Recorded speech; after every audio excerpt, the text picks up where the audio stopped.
ನಾನು ಅವ್ರಿಗೆ ಹೇಳಿದೆ, ನಾನೊಂದು ಕೆಲಸಕ್ಕೆ ಫೋನ್ ಮಾಡಿದಾಗ ನಿಮ್ಮ ಸಮಾಜದ ನಾಯಕರು ಇಲ್ಲವೇ ಅಂತ ನಮಗೆ ನೀವು ಕೇಳ್ತೀರಿ ಅಂತಂದ್ರೆ, ನಾವು ಅವ್ರನ್ನ ಏನು ಕೇಳಬೇಕಾಗಿದೆ ಅಂತಂದ್ರೆ, ನಮ್ಮ ಭೇಟಿಗೆ ಬರುವ ಬದಲಿ ನಿಮ್ಮ ಸಮಾಜದ ಸ್ವಾಮಿಗಳು ಇಲ್ಲವೇ ಅಂತ ಕೇಳುವಂತಹ ಪರಿಸ್ಥಿತಿ ನಮಗೆ ಇವತ್ತಿನ ದಿವಸ ಬಂದಿದೆ ಅನ್ನೋ. ದಲಿತರು ನೊಂದಿದ್ದಾರೆ, ಕುರುಬರು ನೊಂದಿದ್ದಾರೆ, ಬೇರೆ ಬೇರೆ ಸಮಾಜದವರು ಕೂಡ ನೊಂದು ನನ್ನ ಮುಂದೆ ಹೇಳ್ಕೊಂಡಿದ್ದಾರೆ. ಎಲ್ಲ ಸಮಾಜದವರಿಗೆ ನೋವನ್ನು ಕೊಟ್ಟು ಏಕಸ್ವಾಮಿತ್ವವನ್ನು ಅಂದ್ರೆ ಈ ಪ್ರಜಾಸತ್ತಾತ್ಮಕ ವ್ಯವಸ್ಥೆಯಲ್ಲಿ ರಾಜ್ಯಸತ್ತಾತ್ಮಕ ವ್ಯವಸ್ಥೆಯನ್ನು ತಂದುಕೊಂಡಿರ್ತಕ್ಕಂತಹ ಈ ವ್ಯಕ್ತಿಯ ಬದಲಾವಣೆ ಆಗಬೇಕಂತಕ್ಕಂಥದ್ದು ಅವರ ತೀರ್ಮಾನ ಆಗಿದ್ರೆ, ಕೂಲಿ ಕಾರ್ಮಿಕರಿಗೆ ಒಂದು ಹಣ ಕೊಟ್ಟ ಹಾಗೆ 2,000 ರೂಪಾಯಿನ ಒಬ್ಬರಿಗೆ ಕೊಟ್ಟು ಒಬ್ಬರಿಗೆ ಬಿಟ್ಟು ಬಹಳಷ್ಟು ಅವಮಾನದ ರೀತಿ ಒಳಗೆ ನಡೆದುಕೊಂಡಿರ್ತಕ್ಕಂಥದ್ದು. ಅವರಿಗೆಲ್ಲೋ ಒಂದು ಕಡೆಗೆ ಅಧಿಕಾರದ ಮದ, ಸಂಪತ್ತಿನ ಮದ, ಇತರೆ ಎಲ್ಲ ಮದಗಳು ಅವರಿಗೆ ಬಂದಿರೋದ್ರಿಂದ ಆ ಮದವನ್ನು ಇಳಿಸುವುದಕ್ಕಾಗಿ ಇಡೀ ನಾಡಿಗೆ ಗೊತ್ತಿದ್ದ ಹಾಗೆಯೇ ನಾನು ಕೇಳ್ತೇನೆ, ನಿಮಗೇನಾದ್ರೂ ಕೂಡ ನಮ್ಮಂಥವ್ರು ಫೋನ್ ಮಾಡಿದಾಗ ನಿಮ್ಗೆ ಯಾರು ಲಿಂಗಾಯತ್ ಲೀಡರ್ ಇಲ್ಲವೇ ಅಂತ ಕೇಳಿರ್ತಕ್ಕಂಥ ನಿಮಗೆ ನಾನೊಂದು ಪ್ರಶ್ನೆ ಕೇಳ್ತೀನಿ.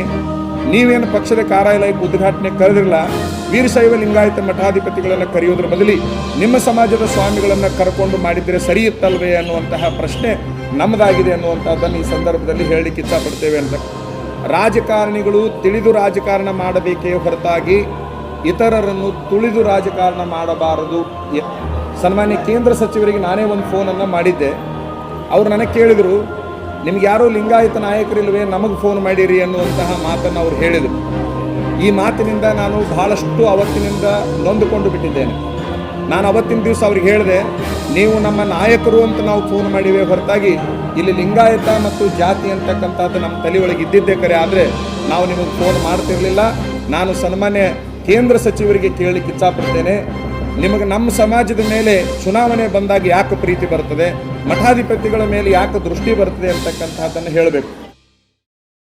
ಮಾಡುವ ಸಲುವಾಗಿ ಸೇರಿದಂತಹ ಸಭೆ ಈ ಮಠಾಧಿಪತಿಗಳ ಸಭೆ. ಈ ಸಭೆಯಲ್ಲಿ ಸಾಮಾಜಿಕವಾಗಿ, ಧಾರ್ಮಿಕವಾಗಿ ಮತ್ತು ಈ ಸಮಾಜದ ಆರ್ಥಿಕ ಪರಿಸ್ಥಿತಿ ಹಾಗೂ ರಾಜಕೀಯ ಸ್ಥಿತಿಗತಿಯನ್ನು ಕುರಿತು ಚರ್ಚಿಸಲಾಯಿತು. ಈ ಸಂದರ್ಭದಲ್ಲಿ ಹಲವಾರು ಮಠಾಧಿಪತಿಗಳು ಸೇರಿದ ಸಂದರ್ಭದಲ್ಲಿ ಈ ಎಲ್ಲ ವಿಷಯಗಳಿಗೂ ಸಂಬಂಧಪಟ್ಟಂತೆ ಒಂದು ತಾರ್ಕಿಕವಾದಂಥ ಅವರದೇ ಆದಂಥ ಒಂದು ನಿಲುವನ್ನು ಅವರೆಲ್ಲರೂ ವ್ಯಕ್ತಪಡಿಸಿದ್ದಾರೆ. ಅದರ ಸಾರಾಂಶವನ್ನು ನಿಮ್ಮ ಮುಂದೆ ಹೇಳಲಿಕ್ಕೆ ನಮ್ಮ ದಿಂಗಾಲೇಶ್ವರ ಶ್ರೀಗಳವರು ಇದ್ದಾರೆ. ಇವತ್ತು ನಮ್ಮ ಅಭಿಪ್ರಾಯದಲ್ಲಿ ಧಾರ್ಮಿಕವಾಗಿ ಸ್ವಾಮೀಜಿಗಳು ಮಾಡಬೇಕಾದಂಥ ಕೆಲಸ ಭಾಳಷ್ಟಿದೆ. ಸಾಮಾಜಿಕವಾಗಿಯೂ ಕೂಡ ಶ್ರೀಗಳವರು ಸಂಘಟನೆ ಮತ್ತು ಅದಕ್ಕೆ ಸಂಬಂಧಪಟ್ಟಂಥ ಹಲವಾರು ವಿಷಯಗಳನ್ನು ಕುರಿತು ಕೆಲಸ ಮಾಡಬೇಕಾಗಿದೆ ಎಂಬ ನಿರ್ಣಯವನ್ನು ತೆಗೆದುಕೊಳ್ಳಲಾಗಿದೆ. ಅದರ ಜೊತೆಗೆ ಇವತ್ತು ನಮ್ಮ ಮಠಗಳೇನೇ ಇದಾವಲ್ಲ, ಈ ಮಠಗಳು ರಾಜಕೀಯವಾಗಿ ಅಂತರವನ್ನು ಕಾಯ್ಕೊಂಡು ಬಂದಿದ್ದಾರೆ. ಇಲ್ಲಿವರೆಗೆ ಯಾವುದೇ ಪಕ್ಷದೊಡನೆ ನಾವು ಗುರುತಿಸಿಕೊಂಡವರಲ್ಲ. ಎಲ್ಲ ಪಕ್ಷದವರು ಕೂಡ ನಾವು ಒಳ್ಳೆಯ ಸಂಬಂಧವನ್ನು ಇಟ್ಕೊಂಡಂಥ ಎಲ್ಲ ಪಕ್ಷದವರು ಮಠಕ್ಕೆ ಬರ್ತಾರೆ, ಆಶೀರ್ವಾದ ತಗೊಳ್ತಾರೆ, ಹೋಗ್ತಾರೆ. ಅದೆಲ್ಲ ಅಷ್ಟು ಕೆಲಸವನ್ನು ಇವತ್ತಿನವರೆಗೂ ಕೂಡ ನಾವು ಮಾಡ್ತಾ ಬಂದಿದ್ದೇವೆ. ಇವತ್ತು ರಾಷ್ಟ್ರೀಯ ಪಕ್ಷಗಳು ಅನ್ನೋವು ಏನಿದ್ದಾವೆ ಅವೆಲ್ಲ ಪಕ್ಷಗಳು ಕೂಡ ಒಳ್ಳೆಯ ಸಂಬಂಧ ಮಠಗಳೊಡನೆ ಇದೆ. ಆ ಕಾರಣದಿಂದ ಯಾವಾಗ ರಾಜಕೀಯ ಪಕ್ಷಗಳು ಸಾಮಾಜಿಕ ನ್ಯಾಯವನ್ನು ಒದಗಿಸುವಲ್ಲಿ ಆಗ್ತವೋ ಆ ಸಂದರ್ಭದಲ್ಲಿ ಅವರಿಗೆ ಅದನ್ನು ನೆನಪು ಕೊಡುವಂಥ ಕೆಲಸವನ್ನು ಮಠಗಳು ಆಂತರಿಕವಾಗಿ ಆಗಲಿ ಬಹಿರಂಗವಾಗಿ ಆಗಲಿ ಮಾಡ್ತಾ ಬಂದಿದ್ದಾರೆ.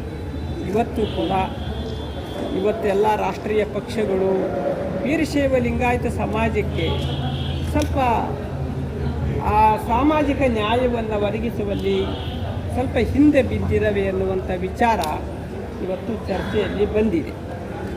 ಆದ್ದರಿಂದ ಅದನ್ನು ಸರಿಪಡಿಸಿಕೊಳ್ಬೇಕು ಅಂತ ಇವತ್ತು ಎಲ್ಲ ಸ್ವಾಮೀಜಿಗಳು ರಾಷ್ಟ್ರೀಯ ಪಕ್ಷಗಳ ಒಂದು ಗಮನಕ್ಕೆ ಈ ವಿಷಯ ತರಬೇಕು ಅಂತಕೊಂಡು ಹೇಳಿ ನಿರ್ಧಾರವನ್ನು ಮಾಡಿದಾಗ ಈ ಸಂದರ್ಭದಲ್ಲಿ ಸ್ವಾಮೀಜಿಗಳ ಸ್ಪರ್ಧಿಸ್ಬೇಕಂತ ತೀರ್ಮಾನ ಮಾಡಿದ್ರೆ ಬೇಡ ಅಂತ ಅದೆಲ್ಲ ಸ್ವಾಮೀಜಿ ಹೇಳ್ತಾರೆ. ಅಲ್ಲ ತಾವು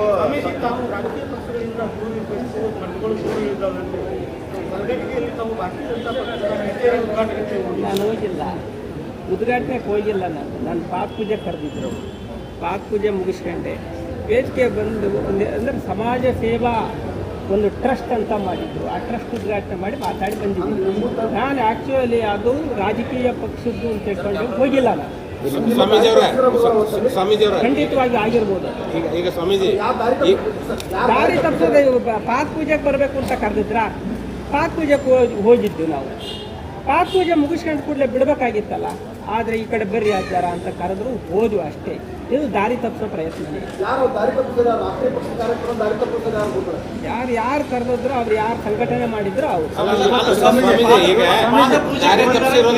ದಾರಿ ತಪ್ಪಿಸೋ ಪ್ರಶ್ನೆ ಬಂದಿಲ್ಲ. ಯಾಕಂದ್ರೆ ಅಲ್ಲಿ ವೇದಿಕೆ ಹಿಂದ್ಗಡೆ ರಾಷ್ಟ್ರೀಯ ಪಕ್ಷದ ಚಿಹ್ನೆ ಇತ್ತು. ಚುನಾವಣಾ ಕಾರ್ಯಾಲಯ ಉದ್ಘಾಟನೆ ಅಂತ ಬೋರ್ಡ್ ಮೇಲೆ ದೊಡ್ಡ ಅಕ್ಷರಗಳಿಂದ ಬಂದಿತ್ತು. ಅದ್ರ ಕೆಳಗೆ ನೀವು 100-120 ಸ್ವಾಮೀಜಿಗಳು ಕೂತಿದ್ರಿ.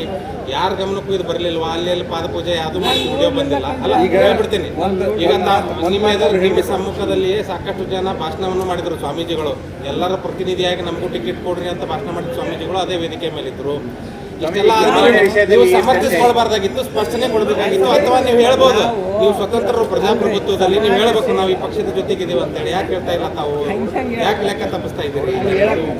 ಈಗ ಸ್ವಾಮೀಜಿ ನಿಮ್ಮ ಪಾಳೆ ಬಂದ ನೀವು ಮಾತಾಡ್ತಾರೆ. ಸಮಾಜ ಸೇವಾ ಟ್ರಸ್ಟ್ ಅಂತ ಹೇಳಿ ಉದ್ಘಾಟನೆ ಕರೆದರೆ ಅದನ್ನು ಉದ್ಘಾಟನೆ ಮಾಡಿದೆ ಹೊರತು ಪಾರ್ಟಿದು ನಾವು ಅಲ್ಲಿ ಏನನ್ನೂ ಉದ್ಘಾಟನೆ ಮಾಡಿಲ್ಲ. ಪಾರ್ಟಿ ಮೇಲೆ ಭಾಷಣ ಮಾಡೋ ಮಟ್ಟ ಕೂತಿರಲ್ಲ. ಅಲ್ಲಿ ಮುಖಂಡರೆಲ್ಲ ಭಾಷಣ ಮಾಡಿದಾರ, ನಿಮ್ಮವರು ಭಾಷಣ ಮಾಡಿದಾರ, ನೀವು ಹೊಗಳಿದಿರಿ ಅವ್ರ ನಾಯಕರನ್ನ, ರಾಜಕೀಯ ನಾಯಕರನ್ನ. ಏನು ಅದು ರಾಜಕೀಯ ನಾಯಕರನ್ನು ಹೊಗಳಿದ್ದೀವಿ ಅಂದ್ರೆ 4 ಒಳ್ಳೆ ಸೌಹಾರ್ದಯುತವ ಮಾತಾಡಿರ್ಬೋದೇ ಹೊರತು ಅದೇನು ಇದು ಚುನಾವಣಾ ಪ್ರಚಾರ ಅಂತೂ. ಭಾಷಣದಲ್ಲಿ ಟ್ರಸ್ಟ್ ವಿಷಯ ಒಮ್ಮೆ ಪ್ರಸ್ತಾವನೆ ಮಾಡಿದ್ದೀವಿ. ಟ್ರಸ್ಟ್ ವಿಷಯ ಪ್ರಸ್ತಾಪ ಮಾಡಿದ್ದೀವಿ. ಪೂಜೆ ವಿಚಾರನೂ ಪ್ರಸ್ತಾವನೆ ಆಗಿಲ್ಲ. ಅಲ್ಲ, ಟ್ರಸ್ಟ್ ವಿಷಯ ಪ್ರಸ್ತಾಪ ಮಾಡಿದ್ದೀವಿ. ಕೇಳಿರ್ಬೇಕಾದ್ರೆ ಹಿಂದೆ ಬಿಜೆಪಿ ಕಾರ್ಯಾಲಯ ಉದ್ಘಾಟನೆ ಕಾರ್ಯಾಲಯ ಉದ್ಘಾಟನೆ ಹೋಗಿಲ್ಲ ನಾನು.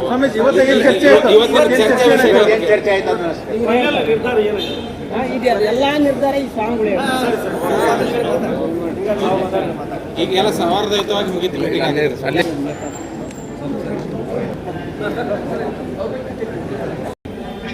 ಈ ಸುದ್ದಿಗೋಷ್ಠಿಗೆ ಆಗಮಿಸಿರ್ತಕ್ಕಂತಹ ಎಲ್ಲ ಪರಮ ಪೂಜ್ಯರಿಗೆ ಶರಣೆಂದು, ಎಲ್ಲ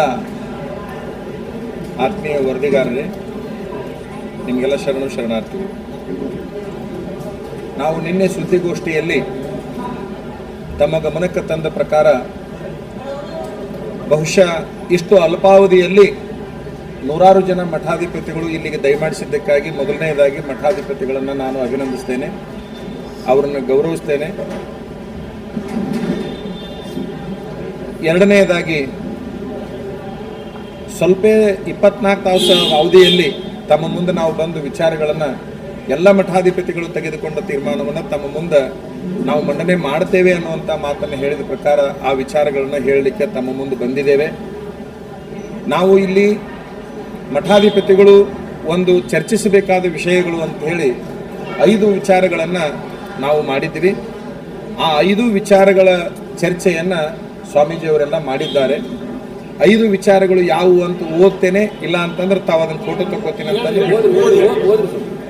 ಮೊದಲನೆಯದಾಗಿ, ಧಾರ್ಮಿಕವಾಗಿ ವೀರಶೈವ ಲಿಂಗಾಯತರ ಅವನತಿನೂ ಕೂಡ ಆಗ್ತಾ ಇದೆ, ಅದನ್ನು ಹೇಗೆ ಸರಿಪಡಿಸುವುದು ಅನ್ನುವಂತಹ ಒಂದು ಚರ್ಚೆ ಬಂತು. ವೀರಶೈವ ಲಿಂಗಾಯತ ಸಮಾಜ ಆಗಲಿ ಮಠಗಳಾಗಲಿ ಹೇಗೆ ಧಾರ್ಮಿಕವಾಗಿ ಅವನತಿಯನ್ನು ಹೊಂದ್ತಾ ಇದ್ದಾವೆ ಎನ್ನುವಂಥ ಚರ್ಚೆಯನ್ನು ಕುರಿತು ಮಠಾಧಿಪತಿಗಳು ಮಾಡಿದ್ದಾರೆ. ಎರಡನೆಯದಾಗಿ, ಸಾಮಾಜಿಕವಾಗಿ ಒಳಪಂಗಡಗಳ ಪರಿಣಾಮ, ಸರ್ಕಾರಿ ಸೌಲಭ್ಯಗಳಿಂದ ಸಮಾಜ ವಂಚಿತವಾಗಿದೆ, ಸಮಾಜದ ಸಭೆಗಳಿಗೆ ವೀರಶೈವ ಲಿಂಗಾಯತರ ಸಂಖ್ಯೆ ಹೆಚ್ಚು ಬರ್ತಾ ಇಲ್ಲ, ಇದಕ್ಕೆ ಕಾರಣಗಳೇನು, ಇದರಲ್ಲಿ ಯಾರ ದೋಷ ಇದೆ ಅಂತಕ್ಕಂಥ ವಿಷಯವಾಗಿ ಚರ್ಚೆಯನ್ನು ಮಾಡಲಾಗಿದೆ. ಮೂರನೆಯದಾಗಿ, ಸಮಾಜದ ನಾಯಕರಿಗೆ ರಾಜಕೀಯವಾಗಿ ಸಾಮಾಜಿಕವಾಗಿ ಪೆಟ್ಟು ಬಿದ್ದಾಗ ಮಠಾಧಿಪತಿಗಳು ಮಾತನಾಡಬೇಕೋ ಬೇಡವೋ ಅನ್ನುವಂತಹ ಚರ್ಚೆ ಬಂದಂಥ ಸಂದರ್ಭದಲ್ಲಿ ಮಠಾಧಿಪತಿಗಳು ಮಾತನಾಡಬೇಕು ಅನ್ನುವಂತಹ ತೀರ್ಮಾನವನ್ನು ಕೂಡ ಕೈಗೊಳ್ಳಲಾಯಿತು ಅಂತಕ್ಕಂಥದ್ದು. ಐದನೆಯದಾಗಿ, ಉತ್ತರ ಭಾರತದಲ್ಲಿ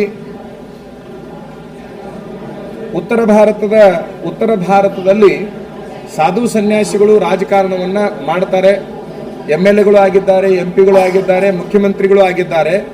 ಆ ಮಾದರಿಯಲ್ಲಿ ದಕ್ಷಿಣ ಭಾರತದ ಅಂದರೆ ಕರ್ನಾಟಕದ ಅನುಕೂರಿ ಒಟ್ಟಾರೆ ದಕ್ಷಿಣ ಭಾರತದ ಸಾಧು ಸನ್ಯಾಸಿಗಳು ಯಾರೂ ಆ ಕೆಲಸವನ್ನು ಮಾಡಿಲ್ಲ.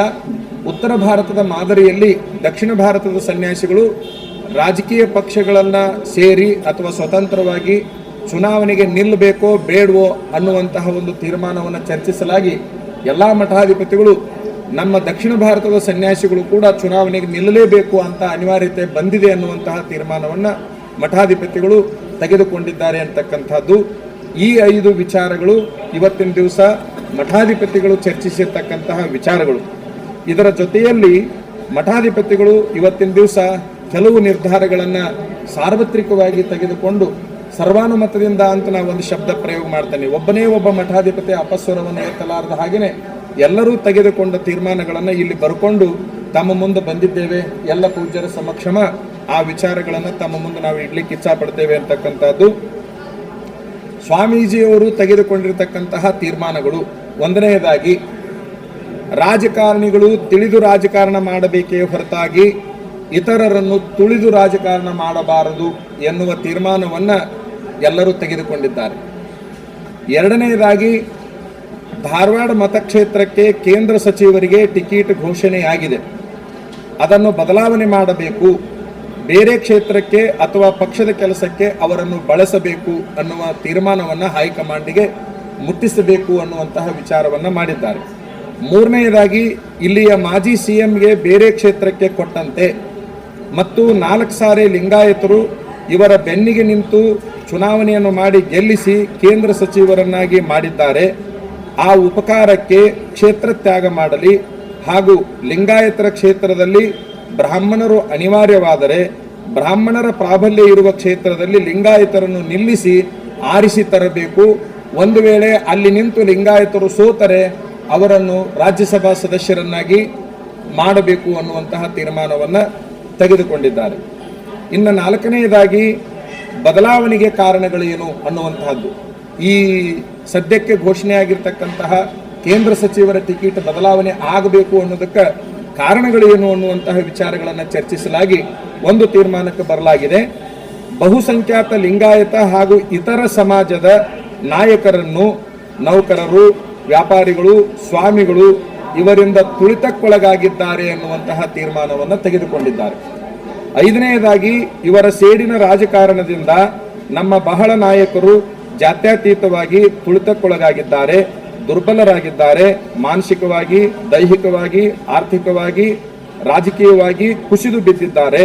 ಅಷ್ಟೇ ಅಲ್ಲದೆ ಮಹಿಳಾ ಜನಪ್ರತಿನಿಧಿಗಳು ಸಹ ಅವಮಾನಕ್ಕೊಳಗಾಗಿದ್ದಾರೆ ಈ ಕೇಂದ್ರ ಸಚಿವರಿಂದ ಅನ್ನುವಂತಹ ಒಂದು ನಿರ್ಣಯವನ್ನು ಚರ್ಚಿಸಿದ್ದಾರೆ.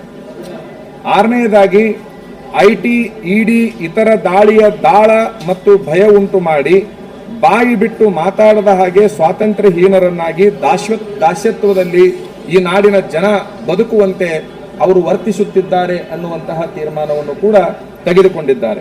7ನೆಯದಾಗಿ ಸರ್ಕಾರಿ, ಅರೆ ಸರ್ಕಾರಿ ಕಚೇರಿಗಳಲ್ಲಿ, ಸಂಘ ಸಂಸ್ಥೆಗಳಲ್ಲಿ ತಮ್ಮ ಹಿಂಬಾಲಕರನ್ನು ಸೇರಿಸಿ ಪ್ರಾಮಾಣಿಕರನ್ನು ನಾಶ ಮಾಡಿದ್ದಾರೆ ಅನ್ನುವಂತಹ ತೀರ್ಮಾನವನ್ನು ತೆಗೆದುಕೊಂಡಿದ್ದಾರೆ.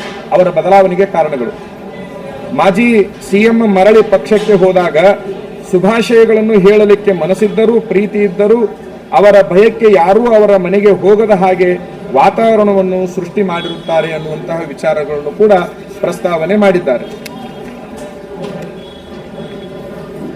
ಇನ್ನು ಅಲ್ಲೊಂದು ನನಗೆ ನಡೆದಿರುವಂತಹ ಒಂದು ವಿಚಾರವನ್ನು ತಮಗೆ ಹೇಳೋದು ಅಂತಂದರೆ, ನಾವು ಕೆಲಸದ ನಿಮಿತ್ತ 3 ವರ್ಷಗಳ ಹಿಂದೆ ಫೋನ್ ಮಾಡಿದಾಗ ಸನ್ಮಾನ್ಯ ಕೇಂದ್ರ ಸಚಿವರಿಗೆ ನಾನೇ ಒಂದು ಫೋನನ್ನು ಮಾಡಿದ್ದೆ.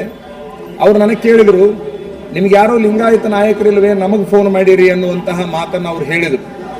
ಈ ಮಾತಿನಿಂದ ನಾನು ಬಹಳಷ್ಟು ಅವತ್ತಿನಿಂದ ನೊಂದುಕೊಂಡು ಬಿಟ್ಟಿದ್ದೇನೆ. ನಾನು ಅವತ್ತಿನ ದಿವಸ ಅವ್ರಿಗೆ ಹೇಳಿದೆ, ನೀವು ನಮ್ಮ ನಾಯಕರು ಅಂತ ನಾವು ಫೋನ್ ಮಾಡಿವೆ ಹೊರತಾಗಿ ಇಲ್ಲಿ ಲಿಂಗಾಯತ ಮತ್ತು ಜಾತಿ ಅಂತಕ್ಕಂಥದ್ದು ನಮ್ಮ ತಲೆಯೊಳಗೆ ಇದ್ದಿದ್ದೇ ಕರೆ, ಆದರೆ ನಾವು ನಿಮಗೆ ಫೋನ್ ಮಾಡ್ತಿರ್ಲಿಲ್ಲ ಅನ್ನುವಂತಹ ಮಾತನ್ನು ಅವ್ರಿಗೆ ಹೇಳಿ ಅವತ್ತಿನಿಂದ ಸನ್ಮಾನ್ಯ ಕೇಂದ್ರ ಸಚಿವರಿಗೆ ನಾನಂತೂ ಯಾವುದೇ ಫೋನ್ಗಳನ್ನು ಮಾಡಿರುವುದಿಲ್ಲ. ಯಾವುದೇ ಒಬ್ಬ ನಾಯಕರು, ಯಾವುದೇ ಒಬ್ಬ ಜನಪ್ರತಿನಿಧಿಗಳು ಜಾತಿಗಳನ್ನು ಆಧರಿಸಿ ಅವರ ಅಹವಾಲುಗಳನ್ನು ಕೇಳುವ ಈ ಹೀನ ಕೆಲಸ ಯಾವುದೇ ಪಕ್ಷದಲ್ಲಿ ಇರಬಾರದು ಅಂತಕ್ಕಂತಹ ತೀರ್ಮಾನವನ್ನು ಮಠಾಧಿಪತಿಗಳು ಮಾಡಿದ್ದಾರೆ. ಅದಲ್ಲದೆ ಬಹುಶಃ ನಮ್ಮ ಲಿಂಗಾಯತರಿಂದ ಆರಿಸಿ ಬಂದಿರತಕ್ಕಂಥ ಇವರು ಲಿಂಗಾಯತರ ಕೆಲಸಕ್ಕೊಂದು ಫೋನ್ ಮಾಡಿದಾಗ ನಿಮಗೆ ಲಿಂಗಾಯತ ನಾಯಕರು ಇಲ್ಲವೇ ಅಂತ ಕೇಳಿರೋದ್ರಿಂದ ಇವತ್ತು ಲಿಂಗಾಯತ ಸಮಾಜಕ್ಕೊಬ್ಬ ಲಿಂಗಾಯತ ನಾಯಕ ಆ ಸ್ಥಾನದಲ್ಲಿ ಬೇಕಾಗಿದೆ ಅಂತಕ್ಕಂತಹ ತೀರ್ಮಾನವನ್ನ ಮಠಾಧಿಪತಿಗಳು ಕೈಗೊಂಡಿದ್ದಾರೆ ಅಂತಕ್ಕಂಥದ್ದನ್ನ ತಮ್ಮ ಗಮನಕ್ಕೆ ನಾವು ತರಲಿಕ್ಕೆ ಇಚ್ಛಾಪಡ್ತೇವೆ ಅಂತಕ್ಕಂಥದ್ದು. ಬಹಳ ವಿಶೇಷ ಅಂತಂದ್ರೆ ನಾವು ಅವರೊಂದಿಗೆ ಸಂಪರ್ಕವನ್ನು ಕಡಿದುಕೊಂಡ ನಂತರದಲ್ಲಿ ನಾವು ಮೊದಲು ಅವರನ್ನು ಬಹಳ ಪ್ರೀತಿ ಮಾಡಿದ್ವಿ, ಅದು ಎಲ್ಲರಿಗೂ ಗೊತ್ತಿದೆ. ಸಭೆಗಳಲ್ಲಿ ಕರೆಸ್ತಿದ್ವಿ, ಎಲ್ಲದನ್ನು ಮಾಡ್ತಿದ್ವಿ. ಆದರೆ ಮುಂದೆ ಬಹುಸಂಖ್ಯಾತ ರಾಜ್ಯ ಮಟ್ಟದ ನಾಯಕರಿಂದ ಸನ್ಮಾನ್ಯ ಕೇಂದ್ರ ಸಚಿವರು ನನಗೆ ಪ್ರತ್ಯಕ್ಷ ಕಳಿಸಿಕೊಟ್ಟು ರಾಜಿ ಸಂಧಾನಕ್ಕೆ ಪ್ರಯತ್ನ ಮಾಡಿದರು. ಸಾಕಷ್ಟು ಸಾರಿ ದೂರವಾಣಿಗಳನ್ನು ಮಾಡಿಸುವಂತಹ ಪ್ರಯತ್ನವನ್ನು ಮಾಡಿದರು. ಯಾವುದೇ ಪ್ರಯತ್ನ ಮಾಡಿದಂತಹ ಸಂದರ್ಭದಲ್ಲೂ ಸಭೆ ಸಮಾರಂಭಗಳಲ್ಲಿ ನನಗೆ ಬಹಳಷ್ಟು ವಿನಂತಿಗಳನ್ನು ಕೂಡ ಕೇಂದ್ರ ಸಚಿವರು ಮಾಡಿಕೊಂಡ್ರು. ನಿಮ್ಗೆ ಕೂಡ 5 ನಿಮಿಷ ನಾನು ಮಾತಾಡಬೇಕು ಅಂತ ಹೇಳಿ ನಾನು ಅವ್ರಿಗೆ ಹೇಳಿದೆ, ನಾನೊಂದು ಕೆಲಸಕ್ಕೆ ಫೋನ್ ಮಾಡಿದಾಗ ನಿಮ್ಮ ಸಮಾಜದ ನಾಯಕರು ಇಲ್ಲವೇ ಅಂತ ನಮಗೆ ನೀವು ಕೇಳ್ತೀರಿ ಅಂತಂದ್ರೆ ನಾವು ಅವ್ರನ್ನ ಏನು ಕೇಳಬೇಕಾಗಿದೆ ಅಂತಂದ್ರೆ ನಮ್ಮ ಭೇಟಿಗೆ ಬರುವ ಬದಲಿ ನಿಮ್ಮ ಸಮಾಜದ ಸ್ವಾಮಿಗಳು ಇಲ್ಲವೇ ಅಂತ ಕೇಳುವಂತಹ ಪರಿಸ್ಥಿತಿ ನಮಗೆ ಇವತ್ತಿನ ದಿವಸ ಬಂದಿದೆ ಅನ್ನುವಂಥದ್ದನ್ನ ನಾವು ಇವತ್ತಿನ ದಿವಸ ಚರ್ಚೆಯನ್ನ ಮಾಡಿದ್ದೇವೆ ಅಂತಕ್ಕಂಥದ್ದನ್ನು ಕೂಡ ಈ ಸಂದರ್ಭದಲ್ಲಿ ಹೇಳಿಕೊಂಡು, ಒಟ್ಟಾರೆ ಇದರ ನಂತರದಲ್ಲಿ ಬಹಳಷ್ಟು ಅವರನ್ನು ಪ್ರೀತಿಸುವ ಜನಗಳು, ನಮ್ಮ ಸಮಾಜದ ತರುಣರು ಕೆಲವು ಜನ ಹೋಗಿ ಅವರ ಸಹೋದರರಿಗೆ, ಅವರ ಹೆಸರು ಗೋವಿಂದ ಜೋಶಿ ಅಂತ ನಾನು ಕೇಳಿದ್ದೇನೆ, ಅವರನ್ನು ನಾನು ನೋಡಿಲ್ಲ, ಒಂದು 7-8 ಜನ ಹೋಗಿ ದಿಂಗಾಲೇಶ್ವರ ಸ್ವಾಮೀಜಿಗೆ ನಿಮ್ಮ ಅಣ್ಣವರು ನೋವು ಮಾಡಿದ್ದಾರೆ, ಅವ್ರು ನೊಂದುಕೊಂಡ್ರು ಅಂತಂದ್ರೆ ನಿಮಗೆ ಒಳ್ಳೇದಾಗಲಿಕ್ಕಿಲ್ಲ, ದಯವಿಟ್ಟು ತಿದ್ದುಪಡಿ ಮಾಡಿಕೊಂಡು ರಾಜಿ ಮಾಡಿಕೊಳ್ಳ್ರಿ ಅಂತ ಹೇಳಿ ಇವ್ರು ಹೋಗಿ ಹೇಳಿಕೊಂಡಂತ ಸಂದರ್ಭದಲ್ಲಿ ಆ ದಿಂಗಾಲೇಶ್ವರ ಸ್ವಾಮಿ ಅಂತ ಅವ್ರು ನಮ್ಮ ಮನೆ ಮುಂದೆ 100 ಜನ ದಿನ ಅಡ್ಡಾಡ್ತಾರೆ, ತಗೊಂಡು ಹೋಗ್ರಿ ಅಂತ ಅನ್ನುವಂಥ ಮಾತನ್ನು ಅವ್ರು ಹೇಳಿರ್ತಕ್ಕಂಥದ್ದನ್ನು ಕೂಡ ನಮ್ಮ ಆತ್ಮಸಾಕ್ಷಿಗೆ, ನಮ್ಮ ಲಿಂಗಾಯತ ಸಮಾಜಕ್ಕೆ ಬಹಳಷ್ಟು ಧಕ್ಕೆ ಬಂದಿದೆ ಅಂತಕ್ಕಂಥದ್ದನ್ನು ಕೂಡ ಇವತ್ತಿನ ದಿವಸ ಚರ್ಚೆ ಮಾಡಲಾಗಿದೆ ಅನ್ನುವಂಥದ್ದನ್ನು ತಮ್ಮ ಗಮನಕ್ಕೆ ನಾವು ತರಲಿಕ್ಕೆ ಇಚ್ಛಾಪಡ್ತೇವೆ. ಅದಾದ ನಂತರದಲ್ಲಿ ಇದೀಗ ತಾನೇ ಹುಬ್ಬಳ್ಳಿಯ ಜಗದ್ಗುರುಗಳವರು ಸುದ್ದಿಗೋಷ್ಠಿಯನ್ನು ಉದ್ದೇಶಿಸಿ ಮಾತಾಡಿ ಹೊರಗೆ ಹೋಗುವಂಥ ಸಂದರ್ಭದಲ್ಲಿ ಕಲಘಟಗಿಯ ವಿಚಾರ ತಮಗೆ ಬಂತು. ಕಲಘಟಗಿಯಲ್ಲಿ ಪಕ್ಷದ ಪ್ರಚಾರದ ಕಾರ್ಯಾಲಯದ ಉದ್ಘಾಟನೆಯನ್ನು ಇಟ್ಟುಕೊಂಡು, ಇವರು ಇಟ್ಟುಕೊಂಡಿದ್ದು ಪಕ್ಷದ ಕಚೇರಿ ಮತ್ತು ಪ್ರಚಾರದ ಕಾರ್ಯಾಲಯ ಮತ್ತು ವೇದಿಕೆಯನ್ನ ಅಲ್ಲಿ ಇಟ್ಟುಕೊಂಡು ದೊಡ್ಡ ಪ್ರಮಾಣ ಬ್ಯಾನರ್ ಹಾಕಿ ಅಲ್ಲಿ ನಮ್ಮ ಮಠಾಧಿಪತಿಗಳಿಗೆ ಏನು ಸೂಚನೆ ಕೊಟ್ಟಿದ್ರು ಅಂದ್ರೆ ನಾವು ಪ್ರತಿಯೊಬ್ಬರನ್ನು ಕೇಳಿದ್ವಿ, ಈ ಪೂಜ್ಯರನ್ನ ಕೇಳಿದ್ವಿ, ಹೋಗಿರ್ತಕ್ಕಂಥ ಜಗದ್ಗುರುವನ್ನು ಮೊದಲು ಮಾಡ್ಕೊಂಡು ಎಲ್ಲರನ್ನೂ ಕೂಡ ಕೇಳಲಾಗಿ ಅವ್ರೆಲ್ಲರೂ ಹೇಳಿದ್ದೇನೆಂದ್ರೆ ನಮ್ಗೆ ನೀವೊಬ್ಬರನ್ನ ಕರೆದಿವ್ರಿ, ನಿಮ್ಮನ್ನೊಬ್ಬರನ್ನ ಕರೆದಿವಿ, ಪಾತ್ಪೂಜೆಗೆ ಬರಬೇಕು, ನೀವೊಬ್ಬರ ಬರಬೇಕು, ಪಾತ್ಪೂಜೆಗೆ ಬಂದು ಪಾತ್ಪೂಜೆ ಮಾಡ್ಕೊಂಡು ಕೈ ಬಿಡ್ತೀವಿ ಅನ್ನುವಂಥ ಮಾತನ್ನು ಹೇಳಿದ ಕಾರಣ ನಾವು ಅಲ್ಲಿಗೆ ಹೋದ್ವಿ. ಅಲ್ಲಿ ಹೋದ ಮೇಲೆ ಇಂಥ ಪರಿಸ್ಥಿತಿ ನಮಗೆ ಬಂತಲ್ಲ, ಇವತ್ತು ಸಮಾಜಗಳು ಮುಖ ಎತ್ತಿ ಅಡ್ಡಾಡ್ಲಾರ್ದಂಥ ಪರಿಸ್ಥಿತಿಗೆ ನಮ್ಮನ್ನು ಅವರು ಗುರಿ ಮಾಡಿದ್ರು ಅಂತಕ್ಕಂಥದ್ದು ಇವತ್ತಿನ ದಿವಸ ಚರ್ಚೆ ಬಂತು. ನಾನು ಸನ್ಮಾನ್ಯ ಕೇಂದ್ರ ಸಚಿವರಿಗೆ ಕೇಳಲಿಕ್ಕೆ ಇಚ್ಛಾಪಡ್ತೇನೆ, ನಿಮಗೆ ನಮ್ಮ ಸಮಾಜದ ಮೇಲೆ ಚುನಾವಣೆ ಬಂದಾಗ ಯಾಕೆ ಪ್ರೀತಿ ಬರ್ತದೆ, ಮಠಾಧಿಪತಿಗಳ ಮೇಲೆ ಯಾಕೆ ದೃಷ್ಟಿ ಬರ್ತದೆ ಅಂತಕ್ಕಂಥದ್ದನ್ನು ಹೇಳಬೇಕು. ಈ ಚುನಾವಣೆ ಹಿಂದೆ ನನಗೆ ಅವರು ಫೋನನ್ನು ಮಾಡಿದ್ರು, ನಾನು ಸತ್ಯವನ್ನು ಮಾತಾಡ್ತಾ ಇದ್ದೇನೆ. ಈ ಚುನಾವಣೆ ಹಿಂದೆ ಅವರು ನನಗೆ ಫೋನ್ ಮಾಡಿದಾಗ ಅವರಿಗೆ ನಾನೊಂದು ಪ್ರಶ್ನೆ ಕೇಳಿದೆ, ಜೋಶಿ ಅವರೇ, ನಿಮ್ಮ ಎಲ್ಲ ಚುನಾವಣೆಯ ಪೂರ್ವದಲ್ಲಿ 3 ತಿಂಗಳ ಮೊದಲು ನಮ್ಮ ಎಲ್ಲ ಸ್ವಾಮಿಗಳಿಗೆ ಫೋನ್ ಮಾಡಕ್ಕೆ ಚಾಲೂ ಮಾಡ್ತೀರಿ, ನಮಗೂ ಕೂಡ ಫೋನ್ ಮಾಡ್ತೀರಿ, ಇದು ಸರಿನಾ? ಚುನಾವಣೆಗೆ ಬಳಸಿಕೊಳ್ಳುವ ವಸ್ತುಗಳನ್ನಾಗಿ ನಮ್ಮನ್ನು ಮಾಡಿದ್ದೀರಾ ಅಂತೇಳಿ ನಾನು ಹೋದ ಚುನಾವಣೆಯಲ್ಲಿ ಅವ್ರನ್ನ ಕೇಳಿದೆ. ಅವರೊಂದು ಮಾತನ್ನ ಹೇಳಿದ್ರು, ಇಲ್ಲ ಅಜ್ಜವ್ರೆ, ನಂದು ತಪ್ಪಾಗಿದೆ, ನೀವು ಹೇಳಿದ್ದು ಸರಿ, ನಾನು ನಿಮ್ಮನ್ನು ಒಟ್ಟ ಎಂದೂ ಮಾತಾಡಿಸಿಲ್ಲ. ಈ ಸಂದರ್ಭದಲ್ಲಿ ನಾನು ಮಾತಾಡ್ತಾ ಇರೋದಕ್ಕೆ ನೀವು ನೇರವಾಗಿ ಮಾತಾಡಿದಂತೆ ಯಾರೂ ಕೂಡ ನನಗೆ ನೇರವಾಗಿ ಮಾತಾಡಿರಲಿಲ್ಲ, ನನಗೆ ತಿಳುವಳಿಕೆಯನ್ನು ಉಂಟು ಮಾಡಿದ್ದೀರಿ, ಜ್ಞಾನದ ಕಣ್ಣನ್ನು ತೆರೆಸಿದ್ದೀರಿ ಅಂತ ಹೇಳಿ ನನಗೆ ಹೇಳಿ, ಅದರ ನಂತರದಲ್ಲಿ 2 ವರ್ಷದ ನಂತರ ನಾನೇ ಒಂದು ಫೋನ್ ಮಾಡಿದಾಗ ನಿಮ್ಗೆ ಯಾರು ಲಿಂಗಾಯತ ನಾಯಕರಿಲ್ಲನೋ ಅಂತ ಕೇಳುವಷ್ಟರ ಮಟ್ಟಿಗೆ ಅವರು ಬಂದರು. ಅರ್ಥಾತ್ ನಮ್ಮನ್ನ ಚುನಾವಣೆಯಲ್ಲಿ ಬಳಸಿಕೊಳ್ಳುವಂತಹದ್ದು 125 ಜನ ಮಠಾಧಿಪತಿಗಳನ್ನ ಇವರು ಕರೆಸಿಕೊಂಡು ಆ ವೇದಿಕೆಯಲ್ಲಿ ಕುಂದಿರಿಸಿ, ಬಹಳ ಗಮನಿಸಬೇಕಾಗಿರುವಂತಹ ವಿಚಾರ ಅಂತಂದ್ರೆ, ಒಂದು ಪಕ್ಷದ ಕಾರ್ಯಾಲಯದ ಉದ್ಘಾಟನೆ, ಪ್ರಚಾರದ ಸಮಿತಿಯ ಉದ್ಘಾಟನೆಗೆ ಮಠಾಧಿಪತಿಗಳನ್ನ ಕರೆಸುವುದು ಒಂದು ಕಡೆಗೆ ದೊಡ್ಡ ತಪ್ಪಾಗಿದ್ರೆ, ಅದರ ಜೊತೆಗೆ ಇನ್ನೂ ಒಂದು ಏನು ದೊಡ್ಡ ತಪ್ಪು ಮಾಡಿದ್ರು ಅವರು ಅಂತಂದ್ರೆ, ಒಬ್ಬ ನಮ್ಮ ಜಗದ್ಗುರುಗಳು, ನಮ್ಮಲ್ಲಿ ಒಂದು ಪರಂಪರೆ ಇದೆ, ಈಗ ಉದಾಹರಣೆಗಾಗಿ ಇಲ್ಲೊಂದು ಕುರ್ಚಿ ಅಂತಿರ್ತೈತಿ, ಅದು ಜಗದ್ಗುರುಗಳು ಉನ್ನತ ಆಸನದಲ್ಲಿ ಕುಂದಿರಬೇಕನ್ನುವಂತಹದ್ದು ಹಿಂದಿನಿಂದ ನಡ್ಕೊಂಡು ಬಂದಿರುವಂತಹ ಸಂಪ್ರದಾಯ. ನಮ್ಮ ಜಗದ್ಗುರುಗಳವರ ಮಧ್ಯದಲ್ಲಿ ಹತ್ತಿರದಲ್ಲಿ ಕುಳಿತಿರ್ತಕ್ಕಂತಹದ್ದು ಇಡೀ ಸಮಾಜಕ್ಕೂ ನೋವಾಗಿದೆ. ಅದರ ಜೊತೆಗೆ ಇನ್ನೂ ಒಂದು ಏನಾಗಿದೆ ಅಂತಂದ್ರೆ, ಮಠಾಧಿಪತಿಗಳ 125 ಮಠಾಧಿಪತಿಗಳ ನಡುವೆ ಇವರು ಕುಳಿತುಕೊಂಡು ನಮ್ಮ ಮಠಾಧಿಪತಿಗಳನ್ನ ದುರುಪಯೋಗಪಡಿಸಿಕೊಂಡಿದ್ದಾರೆ. ನಮ್ಮ ಸಮಾಜವನ್ನ ಅಗೌರವಕ್ಕೆ, ಮಠಾಧಿಪತಿಗಳ ತೇಜೋವಧೆಗೆ ಸನ್ಮಾನ್ಯ ಕೇಂದ್ರ ಸಚಿವರು ಕಾರಣರಾಗಿದ್ದಾರೆ ಅಂತಕ್ಕಂತಹ ಒಂದು ವಿಚಾರವನ್ನ ಅಲ್ಲಿ ನಾವು ತೆಗೆದುಕೊಂಡಿದ್ದೇವೆ. ಇಡೀ ನಾಡಿಗೆ ಗೊತ್ತಿದ್ದ ಹಾಗೇನೆ ನಾನು ಕೇಳ್ತೇನೆ, ನಿಮಗೇನಾದ್ರೂ ಕೂಡ ನಮ್ಮಂಥವ್ರು ಫೋನ್ ಮಾಡಿದಾಗ ನಿಮ್ಗೆ ಯಾರು ಲಿಂಗಾಯತ್ ಲೀಡರ್ ಇಲ್ಲವೇ ಅಂತ ಕೇಳಿರ್ತಕ್ಕಂಥ ನಿಮಗೆ ನಾನೊಂದು ಪ್ರಶ್ನೆ ಕೇಳ್ತೀನಿ. ನೀವೇನು ಪಕ್ಷದ ಕಾರ್ಯಾಲಯಕ್ಕೆ ಉದ್ಘಾಟನೆ ಕರೆದಿರಲ್ಲ, ವೀರಶೈವ ಲಿಂಗಾಯತ ಮಠಾಧಿಪತಿಗಳನ್ನು ಕರೆಯೋದ್ರ ಬದಲಿ ನಿಮ್ಮ ಸಮಾಜದ ಸ್ವಾಮಿಗಳನ್ನ ಕರ್ಕೊಂಡು ಮಾಡಿದ್ರೆ ಸರಿ ಇತ್ತಲ್ವೇ ಅನ್ನುವಂತಹ ಪ್ರಶ್ನೆ ನಮ್ಮದಾಗಿದೆ ಅನ್ನುವಂಥದ್ದನ್ನು ಈ ಸಂದರ್ಭದಲ್ಲಿ ಹೇಳಲಿಕ್ಕೆ ಇಚ್ಛಪಡ್ತೇವೆ ಅಂತಕ್ಕಂಥದ್ದು. ಆ ಸಮಾಜದವರು ಗುರುಗಳು ಬಂದಂಥ ಸಂದರ್ಭದಲ್ಲಿ ಇವರು ಬಟ್ಟೆಯನ್ನ ಬಿಚ್ಚಿ ಒಂದು ಭಾರತೀಯ ಸಂಸ್ಕೃತಿಯ ಬಟ್ಟಿ ಪ್ರಕಾರ ಹೋಗಿ ಅಲ್ಲಿ ಕೆಳಗೆ ಕೂತ್ಕೊಂಡು ನಮಸ್ಕಾರ ಮಾಡಿ ಬರ್ತಕ್ಕಂಥವ್ರು ನಮ್ಮ ಮಠಾಧಿಪತಿಗಳ ಜಗದ್ಗುರುಗಳವರ ಸಮಾನವಾಗಿ ಕುಂದಿರುವಂತಹ ದಾರ್ಶ್ಯವನ್ನು ತೋರಿಸುವಂತಹದ್ದಾಗ್ಲಿ, ಮಠಾಧಿಪತಿಗಳ ತೇಜೋವಧಿಗೆ ಕಾರಣ ಆಗುವಂತಹದ್ದಾಗ್ಲಿ, ಅವರನ್ನ ಈ ಜಾಗದಿಂದ ಬದಲಾವಣೆ, ಕೇಂದ್ರ ಸರ್ಕಾರ ಬದಲಾವಣೆ ಮಾಡಬೇಕು, ಹೈಕಮಾಂಡ್ ಬದಲಾವಣೆ ಮಾಡಬೇಕು ಅಂತಕ್ಕಂತಹ ಒಂದು ಚಿಂತನೆಯನ್ನ ಇವತ್ತಿನ ದಿವಸ ನಾವು ತೆಗೆದುಕೊಂಡಿದ್ದೇವೆ. ಇನ್ನ 11ನೇದಾಗಿ ಬಹಳ ಜನ ಮಠಾಧಿಪತಿಗಳನ್ನ ಅವರ ಮಗಳ ಮದುವೆಗೆ ಆಹ್ವಾನವನ್ನು ಕೊಟ್ಟಿದ್ರು. ಅವತ್ತಿನ ದಿವಸ ನಮ್ಮ ಸಮಾಜದ ಪ್ರತಿಷ್ಠಿತ ಮಠಾಧಿಪತಿಗಳನ್ನ ಬಹಳ ಅಗೌರವ ರೀತಿ ಒಳಗ ಮಗಳ ಮದುವೆಗೆ ಆಮಂತ್ರಣ ಮಾಡಿ ಅವರು ತೇಜೋವಧೆ ಮಾಡಿದ್ದಾರೆ ಅಂತಕ್ಕಂತಹ ಚರ್ಚೆನೂ ಕೂಡ ಬಂತು ಅಂತಕ್ಕಂಥದ್ದು. ಆ ಒಂದು ವಿವಾಹಕ್ಕೆ ನಾನು ಕೂಡ ಹೋದವನಾಗಿದ್ದೆ. ಧಾರವಾಡ ಮುರುಘಾಮಠದ ಶ್ರೀಗಳವರು ಹೋದವರಾಗಿದ್ರು, ಈ ಸ್ವಾಮೀಜಿಯವರು ಹೋದವರಾಗಿದ್ರು. 100 ಜನ ಸ್ವಾಮಿಗಳು ಕೇಂದ್ರ ಸಚಿವರು ಕರೆದಾರ ಅನ್ನುವಂತಹ ಸೌಜನ್ಯಕ್ಕೆ ನಾವು ಹೋದ್ರೆ ಬಹುಶಃ ಅಲ್ಲಿ ಒಂದು ಕುಂದಿರ್ಲಿಕ್ಕೆ ನಮಗೊಂದು ಕುರ್ಚಿ ಅಂತಿರ್ಲಿಲ್ಲ, ಶಿಷ್ಟಾಚಾರಕ್ಕಾಗಿ ಒಂದು ಮಾಲಿ ಶಾಲೆಗಳಂತಿರ್ಲಿಲ್ಲ. ಅದರ ಜೊತೆಗೆ ನಮ್ಮನ್ನು ಯಾರೂ ಮಾತಾಡಿಸೋರು ಅಲ್ಲಿ ಸ್ವಾಗತ ಮಾಡೋರು ಇರಲಿಲ್ಲ. ಅಷ್ಟೇ ಅಲ್ಲ, ನಾವು ಅಕ್ಕಿ ಕಾಳು ಹಾಕಿ ಬಂದು ಬಿಟ್ಟಿವಿ, ಇನ್ನೇನು ಮಾಡೋದು ಅಂತೇಳಿ ಅಕ್ಕಿ ಕಾಳು ಹಾಕಿ ಇಳಿದು ಬರಬೇಕಾದ್ರೆ ಕೂಲಿ ಕಾರ್ಮಿಕರಿಗೆ ಒಂದು ಹಣ ಕೊಟ್ಟ ಹಾಗೆ 2,000 ರೂಪಾಯಿಯನ್ನ ಒಬ್ರಿಗೆ ಕೊಟ್ಟು ಒಬ್ರಿಗೆ ಬಿಟ್ಟು ಬಹಳಷ್ಟು ಅವಮಾನದ ರೀತಿ ಒಳಗೆ ನಡೆದುಕೊಂಡಿರ್ತಕ್ಕಂಥದ್ದು. ಅವರಿಗೆ ಎಲ್ಲೋ ಒಂದು ಕಡೆಗೆ ಅಧಿಕಾರದ ಮದ, ಸಂಪತ್ತಿನ ಮದ, ಇತರೆ ಎಲ್ಲಾ ಮದಗಳು ಅವರಿಗೆ ಬಂದಿರೋದ್ರಿಂದ ಆ ಮದವನ್ನು ಇಳಿಸುವುದಕ್ಕಾಗಿ ಈ ಸಾರೆ ಅವರಿಗೆ ಅವಕಾಶವನ್ನ ಕೊಡಬಾರದು ಅಂತಕ್ಕಂತಹ ಗಟ್ಟಿ ನಿರ್ಧಾರವನ್ನ ನಮ್ಮ ಮಠಾಧಿಪತಿಗಳು ಕೈಗೊಂಡಿದ್ದಾರೆ. ಇನ್ನ 12ನೇದಾಗಿ ಕೊನೆಯದಾಗಿ ನಾವು ಬಹಳ ಸ್ಪಷ್ಟವಾಗಿ ಹೇಳಲಿಕ್ಕೆ ಇಚ್ಛಪಡ್ತೇವೆ, ನಾವು ಮಠಾಧಿಪತಿಗಳು ಯಾವುದೇ ಪಕ್ಷದ ವಿರೋಧಿಗಳು ಅಲ್ಲ, ಯಾವುದೇ ಪಕ್ಷದ ಅಭಿಮಾನಿಗಳು ಅಲ್ಲ. ಇದನ್ನು ಬಹಳ ಸ್ಪಷ್ಟವಾಗಿ ನಾನು ಕೂಡ ಉಲ್ಲೇಖ ಮಾಡಲಿಕ್ಕೆ ಇಚ್ಛಪಡ್ತೀನಿ. ಯಾವ ಪಕ್ಷದ ವಿರೋಧಿಗಳು ಅಲ್ಲ, ಯಾವ ಪಕ್ಷದ ಅಭಿಮಾನಿಗಳು ಅಲ್ಲ. ಆದರೆ ಇಲ್ಲಿ ಅವರನ್ನು ವಿರೋಧ ಮಾಡಲಿಕ್ಕೆ ಕಾರಣ ವ್ಯಕ್ತಿ ಅಲ್ಲ, ಅವರ ವ್ಯಕ್ತಿತ್ವ ಅಂತಕ್ಕಂಥದ್ದನ್ನು ಕೂಡ ಬಹಳ ಸ್ಪಷ್ಟವಾಗಿ ತಮ್ಮೆಲ್ಲರ ಗಮನಕ್ಕೆ ನಾವು ತರಲಿಕ್ಕೆ ಇಚ್ಛಪಡ್ತೇವೆ ಅಂತಕ್ಕಂಥದ್ದು. ಬಹಳ ವಿಶೇಷ ಅಂತಂದ್ರೆ ಅವರ ನಡೆಗಳು ಬದಲಾವಣೆ ಆಗಿದ್ದಾವೆ, ಅವರ ನುಡಿಗಳು ಬದಲಾವಣೆ ಆಗಿದ್ದಾವೆ. ಆ ಕಾರಣಕ್ಕಾಗಿ ವ್ಯಷ್ಟಿ ಪ್ರಜ್ಞೆಗಿಂತ ಸಮಷ್ಟಿ ಪ್ರಜ್ಞೆ ಬಹಳ ದೊಡ್ಡದು ಅನ್ನುವಂತಹ ಒಂದು ಸಿದ್ಧಾಂತದಲ್ಲಿ ನಾವು ವೀರಶೈವ ಲಿಂಗಾಯತ ಮಠಾಧಿಪತಿಗಳು, ಇತರೆ ಸಮಾಜದ ಮಠಾಧಿಪತಿಗಳು ನಾವು ಬಂದಿರೋದ್ರಿಂದ ಆ ಒಂದು ವ್ಯಕ್ತಿಯನ್ನು ನೋಡಿದರೆ ಇಡೀ ಸಮಾಜ ಇವತ್ತು ತಲೆಯೆತ್ತಿ ಅಡ್ಡಾಡ್ಲಾರ್ದಂಗ ಎಲ್ಲಾ ಸಮಾಜಗಳು ಬಹಳ ಗಮನಿಸಬೇಕಾಗಿರುವಂತಹದ್ದು.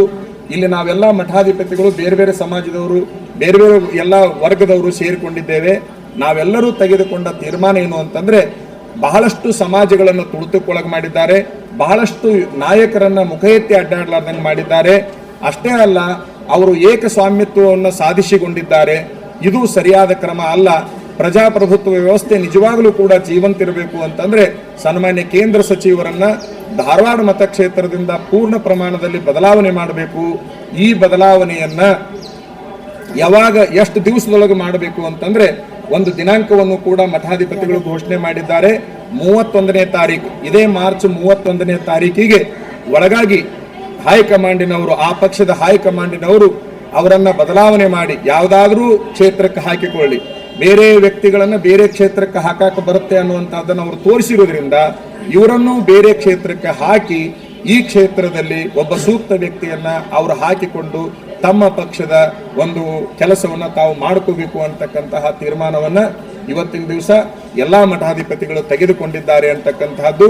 ಒಟ್ಟಾರೆ ಅವರ ನಡೆ ಈ ನಾಡಿಗೆ ಬಹಳಷ್ಟು ವ್ಯತಿರಿಕ್ತವಾಗಿದೆ, ನೋವನ್ನು ಉಂಟು ಮಾಡಿದೆ. ಅವರ ವ್ಯಕ್ತಿತ್ವ ಒಂದು ರಾಜಕೀಯ ನಾಯಕನಾಗಿ ಇಲ್ಲಿ ಉಳಿಯಲಿಕ್ಕೆ ಸರಿಯಿಲ್ಲ ಅಂತಕ್ಕಂತಹ ತೀರ್ಮಾನವನ್ನ ಎಲ್ಲಾ ಮಠಾಧಿಪತಿಗಳು ಇವತ್ತಿನ ದಿವಸ ತೆಗೆದುಕೊಂಡಿದ್ದಾರೆ ಅಂತಕ್ಕಂತಹದ್ದು. 31ನೇ ತಾರೀಕಿನ ಒಳಗೆ ಆ ಹೈಕಮಾಂಡಿನವರು ಏನಾದರೂ ಬದಲಾವಣೆ ಮಾಡದೇ ಇದ್ದಲ್ಲಿ 2ನೇ ತಾರೀಕಿಗೆ ಮತ್ತೆ ನಾವೆಲ್ಲರೂ ಮಠಾಧಿಪತಿಗಳು ಸೇರಿ ನಮ್ಮ ಅಂತಿಮ ತೀರ್ಮಾನವನ್ನ ಘೋಷಣೆ ಮಾಡ್ತೇವೆ ಅಂತಕ್ಕಂಥದ್ದನ್ನ ಈ ಸುದ್ದಿಗೋಷ್ಠಿಯಲ್ಲಿ ತಮ್ಮೆಲ್ಲರ ಗಮನಕ್ಕೆ ನಾ ತರಲಿಕ್ಕೆ ಇಚ್ಛಪಡ್ತೇನೆ. ಸೂಕ್ತ ಅಭ್ಯರ್ಥಿ ಅಂದ್ರೆ ಲಿಂಗಾಯತರಾಗಬೇಕಾ ಅಥವಾ ಇದು ವಿವರ್ಲಿ ಜೋಶಿ ಅವರ ವಿರೋಧಿ ಸಭೆ ಆಯ್ತಾ ಇವತ್ತಿಂದು? ಇಷ್ಟೆಲ್ಲ ಹೇಳಿದ ಮೇಲೆ ಪ್ಯೂರ್ಲಿ ಒಂದು ಕಡೆಗೆ ಸಮಾಜದ ಬಗ್ಗೆ ಚರ್ಚೆಯನ್ನು ಮಾಡಿ, ಸಮಾಜ ರಾಜಕೀಯವಾಗಿ ಪ್ರಬಲವಾಗಿದ್ದರೆ ಸಾಮಾಜಿಕವಾಗಿ ಪ್ರಾಬಲ್ಯ ಇರ್ತದೆ, ಸಾಮಾಜಿಕವಾಗಿ ಪ್ರಾಬಲ್ಯ ಇದ್ದರೆ ಧಾರ್ಮಿಕವಾಗಿ ಪ್ರಾಬಲ್ಯ ಇರ್ತದೆ, ಧಾರ್ಮಿಕವಾಗಿ ಸಾಮಾಜಿಕವಾಗಿ ರಾಜಕೀಯವಾಗಿ ಪ್ರಾಬಲ್ಯ ಇದ್ದರೆ ನೌಕರರು, ವ್ಯಾಪಾರಿಗಳು, ಆರ್ಥಿಕವಾಗಿ ಕೃಷಿ ವಿಚಾರದಲ್ಲಿ ಎಲ್ಲ ಮೂಲಗಳಿಂದನೂ ಕೂಡ ನಾವು ಪ್ರಬಲರಾಗಿ ಇರಲಿಕ್ಕೆ ಸಾಧ್ಯ ಅಂತಕ್ಕಂತಹ ಒಂದು ತೀರ್ಮಾನವನ್ನು ಮಠಾಧಿಪತಿಗಳು ತೆಗೆದುಕೊಂಡಿದ್ದಾರೆ. ನಿಮ್ಮ ಸ್ಪರ್ಧೆಯಲ್ಲಿ ದೊಡ್ಡ ಕಾರ್ಯಕ್ರಮ ಮಾಡಿದ್ರಿ, ಅದಕ್ಕೆ ಜೋಶಿ ಅವರು ಆಹ್ವಾನ ಕೊಟ್ಟಿದ್ರಿ, ನೀವು ಆಹ್ವಾನ ಕೊಟ್ಟಿದ್ರ ಅಥವಾ ಅವ್ರು ಬಂದಿದ್ರ ಸರ್? ಮತ್ತೆ ಅಲ್ಲಿ ಸನ್ಮಾನ ಮಾಡಿ ಇಲ್ಲಿ ಮಾತಾಡ್ತೀವಿ. ಆ ಸಂದರ್ಭದಲ್ಲಿ ತಾವು ಅವರನ್ನ ಅಷ್ಟು ದೂರದಿಂದ ಸ್ವಂತ ವಿಮಾನ ಲಕ್ಷಾಂತರ ರೂಪಾಯಿ ಖರ್ಚು ಮಾಡ್ಕೊಂಡು ಒಂದೇ ನಿಮಿಷ, ನಾನು ನೆಹರು ಮೈದಾನದಲ್ಲಿ ಮಾಡಿದ ಕಾರ್ಯಕ್ರಮಕ್ಕೆ ಅವರಿಗೆ ಆಮಂತ್ರಣ ಕೊಟ್ಟಿರುವುದಿಲ್ಲ. ಮೊದಲನೇದಾಗಿ ಒಂದು ಫೋನಿನಲ್ಲೂ ಕೂಡ ನಾನು ಆಮಂತ್ರಣ ಕೊಟ್ಟಿಲ್ಲ, ಒಂದು ಪತ್ರಕ್ಕೆ ಸಹಿ ಮಾಡ್ರಿ ಅಂದ್ರೂ ಕೂಡ ನಾ ಮಾಡಿಲ್ಲ. ಎಷ್ಟೋ ಜನ ನನಗೆ ಆಗ್ರಹ ಮಾಡಿದ್ರು ಕೂಡ ನನ್ನ ನೆಹರು ಮೈದಾನದ ಕಾರ್ಯಕ್ರಮಕ್ಕೆ ನಾನು ಅವರಿಗೆ ಆಮಂತ್ರಣ ಕೊಟ್ಟಿಲ್ಲ. ಅಂಥದ್ದು ಯಾವುದಾದ್ರೂ ಅವ್ರ ಕಡೆಗೆ ನಾ ಆಮಂತ್ರಣ ಕೊಟ್ಟಿದ್ದಿದ್ರೆ ಅದನ್ನು ಅವರು ಬಹಿರಂಗಪಡಿಸಬೇಕು. ಒಂದನೇದು. ಇದರ ಜೊತೆಗೆ ಸಭೆಯಲ್ಲಿ ಅವರಿಗೆ ನನಗೆ ವಿನಂತಿ ಮಾಡಿಕೊಂಡ್ರು, ನಾನು ಚಾರ್ಟೆಡ್ ಫ್ಲೈಟ್ ತಗೊಂಡು ಬಂದು ಈ ಕಾರ್ಯಕ್ರಮಕ್ಕೆ ಬಂದಿದ್ದೇನೆ, ಮರಳಿ ಅಲ್ಲಿಗೆ ಇಷ್ಟು ಸಮಯಕ್ಕೆ ನಾನು ಮುಟ್ಲೇಬೇಕಾಗಿದೆ, ಆ ಫ್ಲೈಟ್ ಇಷ್ಟು ಹಾರಬೇಕಾಗಿದೆ ಅನ್ನುವಂಥ ಒಂದು ಮಾತನ್ನು ಹೇಳಿದ್ದಕ್ಕಾಗಿ, ಸೌಜನ್ಯಕ್ಕಾಗಿ ನಾನು ಏನು ಹೇಳಿದೆ ಅಂತಂದ್ರೆ, ಚಾರ್ಟರ್ಡ್ ಫ್ಲೈಟ್ ತಗೊಂಡು ಈ ಕಾರ್ಯಕ್ರಮಕ್ಕೆ ಬಂದಿದ್ದಾರಂತೆ, ಮರಳಿ ಅವರಿಗೆ ಹೋಗಲಿಕ್ಕೆ ನಾವು ಅವಕಾಶವನ್ನು ಕೊಡ್ತೀವಿ ಅಂತ ಹೇಳಿದ್ದೇವೆ ಹೊರತಾಗಿ ಒಬ್ಬ ಅತಿಥಿ ಶತ್ರು ಬಂದ್ರೂ ಕೂಡ ಒಂದು ಶತ್ರು ಬಂದ್ರೂ ಕೂಡ ಗೌರವಿಸಬೇಕಾಗಿರುವಂತಹದ್ದು ವೀರಶೈವ ಲಿಂಗಾಯತ ಮಠಾಧಿಪತಿಗಳ ಸಂಸ್ಕಾರ ಆಗಿರೋದ್ರಿಂದ ಕುಂದಗೋಳ ಕಲಘಟಗಿ ತಾಲೂಕಿನ ಹಳ್ಳಿ ಒಳಗೆ ಒಂದು ಸಭಾ ನಡೆದಂಥ ಸಂದರ್ಭದಲ್ಲಿ ನಮ್ಮ ಗುರುಗಳು ಕುಂತಂಥ ಕುರ್ಚಿಯ ಪಕ್ಕಕ್ಕೆ ಒಬ್ಬರು ಸ್ವಾಮಿಗಳು ಇರ್ತಾರೆ, ಈ ಕಡೆ ಒಂದು ಕುರ್ಚಿ ಖಾಲಿ ಇರ್ತದೆ, ಈ ಕುರ್ಚಿಯನ್ನು ಬಿಟ್ಟು ಆ ಕಡೆ ದೂರ ಕೂತ್ಕೊಂಡು ಅದರ ಒಂದು ನಮಸ್ಕಾರವನ್ನು ಮಾಡಲಿಲ್ಲ, ಕೈನೂ ಮುಗಿಲಿಲ್ಲ, ಮಾತಾಡಿಸ್ಲಿಲ್ಲ, ಹೆಂಗದಿರಿ ಅಂತ ಅನ್ಲಿಲ್ಲ. ಅದರ ಜೊತೆಗೆ ನಮ್ಮ ಪೂಜ್ಯರನ್ನು ಈ ದೂರದಿಂದ ಹಾದು ಮಗ್ಗಲು ಕುಂತಿರ್ತಕ್ಕಂಥ ಮಠಾಧಿಪತಿಗಳಿಗೆ ಅತ್ಯಂತ ಗೌರವದಿಂದ ಅವರು ಮಾತಾಡಿಸಿ ಮರಳಿ ಹಿಂದೆ ಮರ್ಯಾಗ ಹಾದು ದೂರ ಹೋಗಿ ಕುಂತ್ಕೊಂಡ್ರು. ಅವತ್ತಿನ ದಿವಸ ನನಗೆ ಬಹಳ ಮನಸ್ಸಿಗೆ ನೋವಾಗಿತ್ತು ಅನ್ನುವಂಥ ಮಾತನ್ನು ಕೂಡ ನಮ್ಮ ಜಗದ್ಗುರುಗಳವರು ನನ್ನ ಗಮನಕ್ಕೆ ನೋವಿನಿಂದ ತೋಡ್ಕೊಂಡ್ರು ಅಂತಕ್ಕಂಥದ್ದು. ಅಂದರೆ ಬೇರೊಂದು ಸಭೆಯಲ್ಲಿ ಅವಮಾನವನ್ನು ಮಾಡಿ 80,000 ಜನ ಸೇರಿರ್ತಕ್ಕಂಥ ಸಭೆ, ನಮ್ಮ ಗುರುಗಳ ಸಭೆಯಲ್ಲಿ ಒಂದು ಚುನಾವಣೆಯ ಉದ್ದೇಶವನ್ನು ಇಟ್ಟುಕೊಂಡು ಅಂತಹ ಮಾತುಗಳನ್ನು ಹೇಳಿ ಅಲ್ಲೂ ಕೂಡ ನಮ್ಮ ತನವನ್ನು, ನಮ್ಮ ಕಾರ್ಯಕ್ರಮವನ್ನು ದುರುಪಯೋಗಪಡಿಸಿಕೊಳ್ಳುವ ಉದ್ದೇಶ ಅವರದಾಗಿತ್ತು ಅಂತಕ್ಕಂಥದ್ದನ್ನು ಭಾಳ ಸ್ಪಷ್ಟವಾಗಿ ತಮ್ಮ ಗಮನಕ್ಕೆ ನಾನು ತರಲಿಕ್ಕೆ ಇಚ್ಛಪಡ್ತೇನೆ. ಸ್ವಾಮೀಜಿ ಅವರು, ನಿಮ್ಮ ಸ್ಪರ್ಧೆ ಬಗ್ಗೆ ಕೇಳಿದ್ವಿ ನಾವು. ನಿಮ್ಮ ಸ್ಪರ್ಧೆಯ ಬಗೆಗೆ ಚರ್ಚೆ ನಡೀತಾ ಇತ್ತು, ಅದಕ್ಕಾಗಿ ತಾವು ಕೂಡ ಸಲಹೆ ಕೇಳಿದ್ರಿ. ಎಲ್ಲರ ಸಲಹೆ ಏನಂತ ಬಂದಿದೆ? ಎಲ್ಲರ ಸಲಹೆ ಏನು ಬಂದಿದೆ ಅಂತಕ್ಕಂಥದ್ದು ಭಾಳ ಮಹತ್ವದ ಸಲಹೆಯನ್ನು ಎಲ್ಲ ಮಠಾಧಿಪತಿಗಳು ತೀರ್ಮಾನವನ್ನು ಮಾಡಿದ್ದಾರೆ. ಆದರೆ ಮಠಾಧಿಪತಿಗಳು ತೆಗೆದುಕೊಂಡಿರ್ತಕ್ಕಂತಹ ತೀರ್ಮಾನವನ್ನು ಇವತ್ತಿನ ದಿವಸ ಘೋಷಣೆ ಮಾಡೋದು ಬೇಡ. ನಾವು ಮಠಾಧಿಪತಿಗಳು ಬಹಳ ಜವಾಬ್ದಾರಿ ಸ್ಥಾನದಲ್ಲಿರೋದ್ರಿಂದ ಯಾವುದೇ ದುಡುಕಿನ ನಿರ್ಧಾರಗಳು ಬೇಡ. ಆದರೆ ಒಂದು ಸತ್ಯ ಏನು ಅಂತಂದ್ರೆ, ಒಂದು ಅವಕಾಶವನ್ನು ಅವರಿಗೆ ನಾವು ಕೊಡೋಣ. ಏನು ಅವಕಾಶ? ಈ ಕ್ಷೇತ್ರದ ಬದಲಾವಣೆಯ ಅವಕಾಶವನ್ನು ಕೊಡೋಣ. ಆ ಬದಲಾವಣೆಯನ್ನು ಅವರು ಮಾಡಿದಂಥ ಸಂದರ್ಭದಲ್ಲಿ ಏನು ಮಾಡ್ತಾರೆ, ಹೆಂಗೆ ಮಾಡ್ತಾರೆ, ಯಾರನ್ನು ಮಾಡ್ತಾರೆ, ಎಲ್ಲದನ್ನೂ ಕಾದು ನೋಡೋಣ. ಏಕಕಾಲಕ್ಕೆ ದುಡುಕಿನ ನಿರ್ಧಾರವನ್ನು ತೆಗೆದುಕೊಳ್ಳೋದು ಬೇಡ. ಆ ಒಂದು ಬದಲಾವಣೆ ಮಾಡದೇ ಇದ್ದಂಥ ಸಂದರ್ಭದಲ್ಲಿ ನಾನು ಹೇಳ್ತಾ ಇರೋದು, 31ನೇ ತಾರೀಕಿನೊಳಗೆ ಇವರನ್ನು ಬದಲಾವಣೆ ಮಾಡದೇ ಇದ್ದಲ್ಲಿ 2ನೇ ತಾರೀಕಿಗೆ ನಾವು ನಿಮಗೆ ಏನಕ್ಕೆ ಬೇಕಾಗೈತಲ್ಲ, ಅಲ್ಲ ನಂದು ಅಲ್ಲ, ಈಗ ನೋಡ್ರಿ ಎಲ್ಲರೂ ಏನು ಅಲ್ಲಲ್ಲ ಅಂದ್ರೆ ಅವರೇ ತೀರ್ಮಾನ ತೆಗೆದುಕೊಂಡ್ರ. ಈಗ ಅವ್ರಿಗೊಂದು ಅವಕಾಶವನ್ನು ಕೊಡೋನು. ನಾವು ಏಕಕಾಲಕ್ಕೆ ಅವ್ರಿಗೆ ತೊಂದರೆ ಕೊಡೋದು ಬೇಡ. 4 ದಿವಸ ಅವಕಾಶ ಕೊಡೋನು. 4 ದಿವಸ ಅವಕಾಶ ಕೊಟ್ಟ ನಂತರದಲ್ಲಿ 2ನೇ ತಾರೀಕಿಗೆ ನಮ್ಮ ತೀರ್ಮಾನವನ್ನು ಘೋಷಣೆ ಮಾಡೋನು. 2ನೇ ತಾರೀಕಿನ ಘೋಷಣೆ ಬಹಳ ಪರಿಣಾಮಕಾರಿಯಾಗಿ ಅವರೆಲ್ಲರೂ ತೆಗೆದುಕೊಂಡಿದ್ದಾರೆ.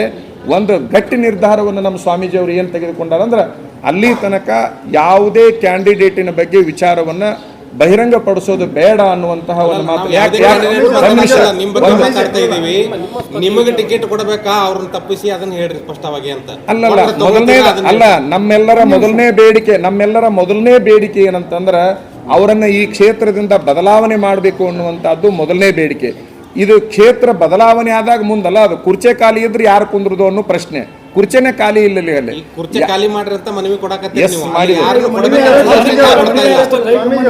ಅಲ್ಲ, ನೀವು ತೀರ್ಮಾನ ಮಾಡ್ರಿ ಮಾಧ್ಯಮದ ಒಳಗೆ, ಅದು ನೋಡ್ರಿ ಬಿಡ್ರಿ, ಮತ್ತೆ ಒಂದೇ ನಿಮಿಷ.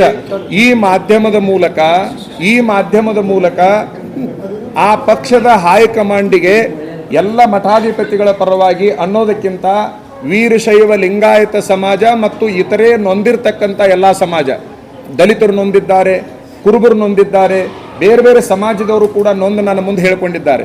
ಎಲ್ಲ ಸಮಾಜದವರಿಗೆ ನೋವನ್ನು ಕೊಟ್ಟು ಏಕಸ್ವಾಮಿತ್ವವನ್ನು ಅಂದ್ರೆ ಈ ಪ್ರಜಾಸತ್ತಾತ್ಮಕ ವ್ಯವಸ್ಥೆಯಲ್ಲಿ ರಾಜ್ಯಸತ್ತಾತ್ಮಕ ವ್ಯವಸ್ಥೆಯನ್ನು ತಂದು ಒಡ್ಡಿರ್ತಕ್ಕಂತಹ ಈ ವ್ಯಕ್ತಿಯ ಬದಲಾವಣೆ ಆಗಬೇಕಂತಕ್ಕಂಥದ್ದು ಅವರ ತೀರ್ಮಾನ ಆಗಿದೆ.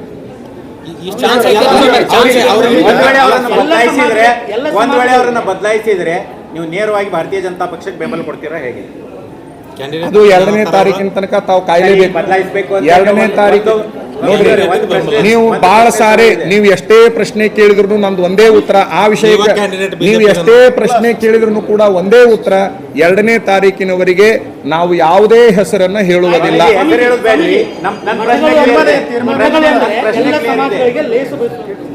ನೀವು ಸ್ಪಷ್ಟವಾಗಿ ಒಂದು ಬ್ರಾಹ್ಮಣ ಸಮಾಜವನ್ನ ಬಹಳ ದೂರ ಕೇಡಾಗಿ ಮಾತಾಡ್ತಾ ಇದ್ದೀವಿ. ಬಹುಶಃ ನೀವು ಈ ಪತ್ರಿಕಾಗೋಷ್ಠಿ ಕಡೆ ಗಮನ ಕೊಟ್ಟಿಲ್ಲ ಅಂತ ನಾ ಭಾವನೆ ಮಾಡ್ಕೋತೀನಿ. ಇಲ್ಲಿ ವ್ಯಕ್ತಿಯ ವ್ಯಕ್ತಿತ್ವವನ್ನು ವಿರೋಧಿಸ್ತಾ ಇದ್ದೇವೆ ಹೊರತಾಗಿ ನಾವು ಬೇರೆ ಏನನ್ನೂ ಒಂದು ನಿಮಿಷ ಇಲ್ಲಿನ್ನೂ ನನ್ನ ಕೈಗೆ ಹಾಳಿ ಇದೆ. ಅದು ವ್ಯಕ್ತಿಯ ವ್ಯಕ್ತಿತ್ವವನ್ನು ವಿರೋಧಿಸ್ತಾ ಇದ್ದೇವೆ ಹೊರತಾಗಿ ಸಮಾಜ ಅನ್ನುವಂಥ ಶಬ್ದವನ್ನು ನಾನು ಎಲ್ಲಾದರೂ ಬಳಸಿದ್ರೆ ಇಲ್ಲಿ ತಾವು ಓದ್ಕೋಬಹುದು, ತಾವು ಫೋಟೋನ ಕೂಡ ತಗೋಬಹುದು. ನಾವು ಯಾವುದೇ ಸಮಾಜಗಳನ್ನು ವಿರೋಧ ಮಾಡುವ ಸ್ವಾಮಿಗಳಲ್ಲ. ಎಷ್ಟೋ ಜನ ಬ್ರಾಹ್ಮಣ ಸಮಾಜದವರು ನಮ್ಮನ್ನು ಮನೆಗೆ ಕರ್ಕೊಂಡೋಗಿ ಪೂಜಾ ಮಾಡಿಸ್ತಾರ, ಪ್ರಸಾದ ಮಾಡಿಸ್ತಾರ, ನಾವು ಅವ್ರನ್ನ ಕರ್ಕೊತೀವಿ. ನಾನು ಬಾಲೆಹೊಸೂರು ಮಠದ ಪರಿಪೂರ್ಣ ಅಧಿಕಾರವನ್ನು ಬ್ರಾಹ್ಮಣ ಸಮಾಜದವ್ರ ಕೈ ಕೊಟ್ಟೀನಿ. ಶಿರಹಟ್ಟಿ ಮಠದ ಅಧಿಕಾರದಲ್ಲಿ ಒಬ್ಬ ಬ್ರಾಹ್ಮಣರು ಕೂಡ ನಮ್ಮ ಮಠದ ಎಲ್ಲ ನಿರ್ಣಯಗಳಲ್ಲಿ ಇರ್ತಾರೆ. ಅಂದರೆ ನಾವು ಸಮಾಜದ ವಿರೋಧಿಗಳಲ್ಲ, ದಯವಿಟ್ಟು ಗಮನಿಸಬೇಕು. ನಾವು ಸಮಾಜವನ್ನು ಎಲ್ಲೂ ಕೂಡ ವಿರೋಧ ಮಾಡಿಲ್ಲ. ಆ ಸಮಾಜದೊಳಗಿನ ಆ ವ್ಯಕ್ತಿನೂ ಅಲ್ಲ, ಆ ವ್ಯಕ್ತಿಯ ವ್ಯಕ್ತಿತ್ವ ಅರ್ಥಾತ್ ಅವರ ನಡೆ ಏನೈತಲ್ಲ, ಆ ನಡೆಯನ್ನು ವಿರೋಧ ಮಾಡುವ ನಿರ್ಣಯವನ್ನು ತೆಗೆದುಕೊಂಡಿದ್ದೇವೆ. ಬಹಳ ಸ್ಪಷ್ಟವಾಗಿ ಹೇಳ್ತೀವಿ, ನಾವು ಬ್ರಾಹ್ಮಣರ ವಿರೋಧಿಗಳಲ್ಲ. ಈಗಿರುವ ಕೇಂದ್ರ ಸರ್ಕಾರದ ವ್ಯಕ್ತಿಯ ಸಚಿವರ ವ್ಯಕ್ತಿತ್ವವನ್ನು ವಿರೋಧ ಮಾಡ್ತಾ ಇದ್ದೇವೆ.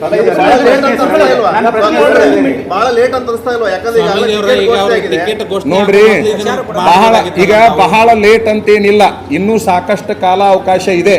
ಇಡೀ ನಾಡು ಮನಸ್ಸು ಮಾಡಿದರೆ 24 ತಾಸಿನಲ್ಲಿ ಒಬ್ಬನ ಬದಲಾವಣೆ ಮಾಡಿ ತೋರಿಸುವಂಥ ಶಕ್ತಿ ಕರ್ನಾಟಕದ ಮತದಾರರಿಗೆ ಪ್ರಜ್ಞೆ ಇದೆ. ಕೇವಲ 24 ತಾಸು.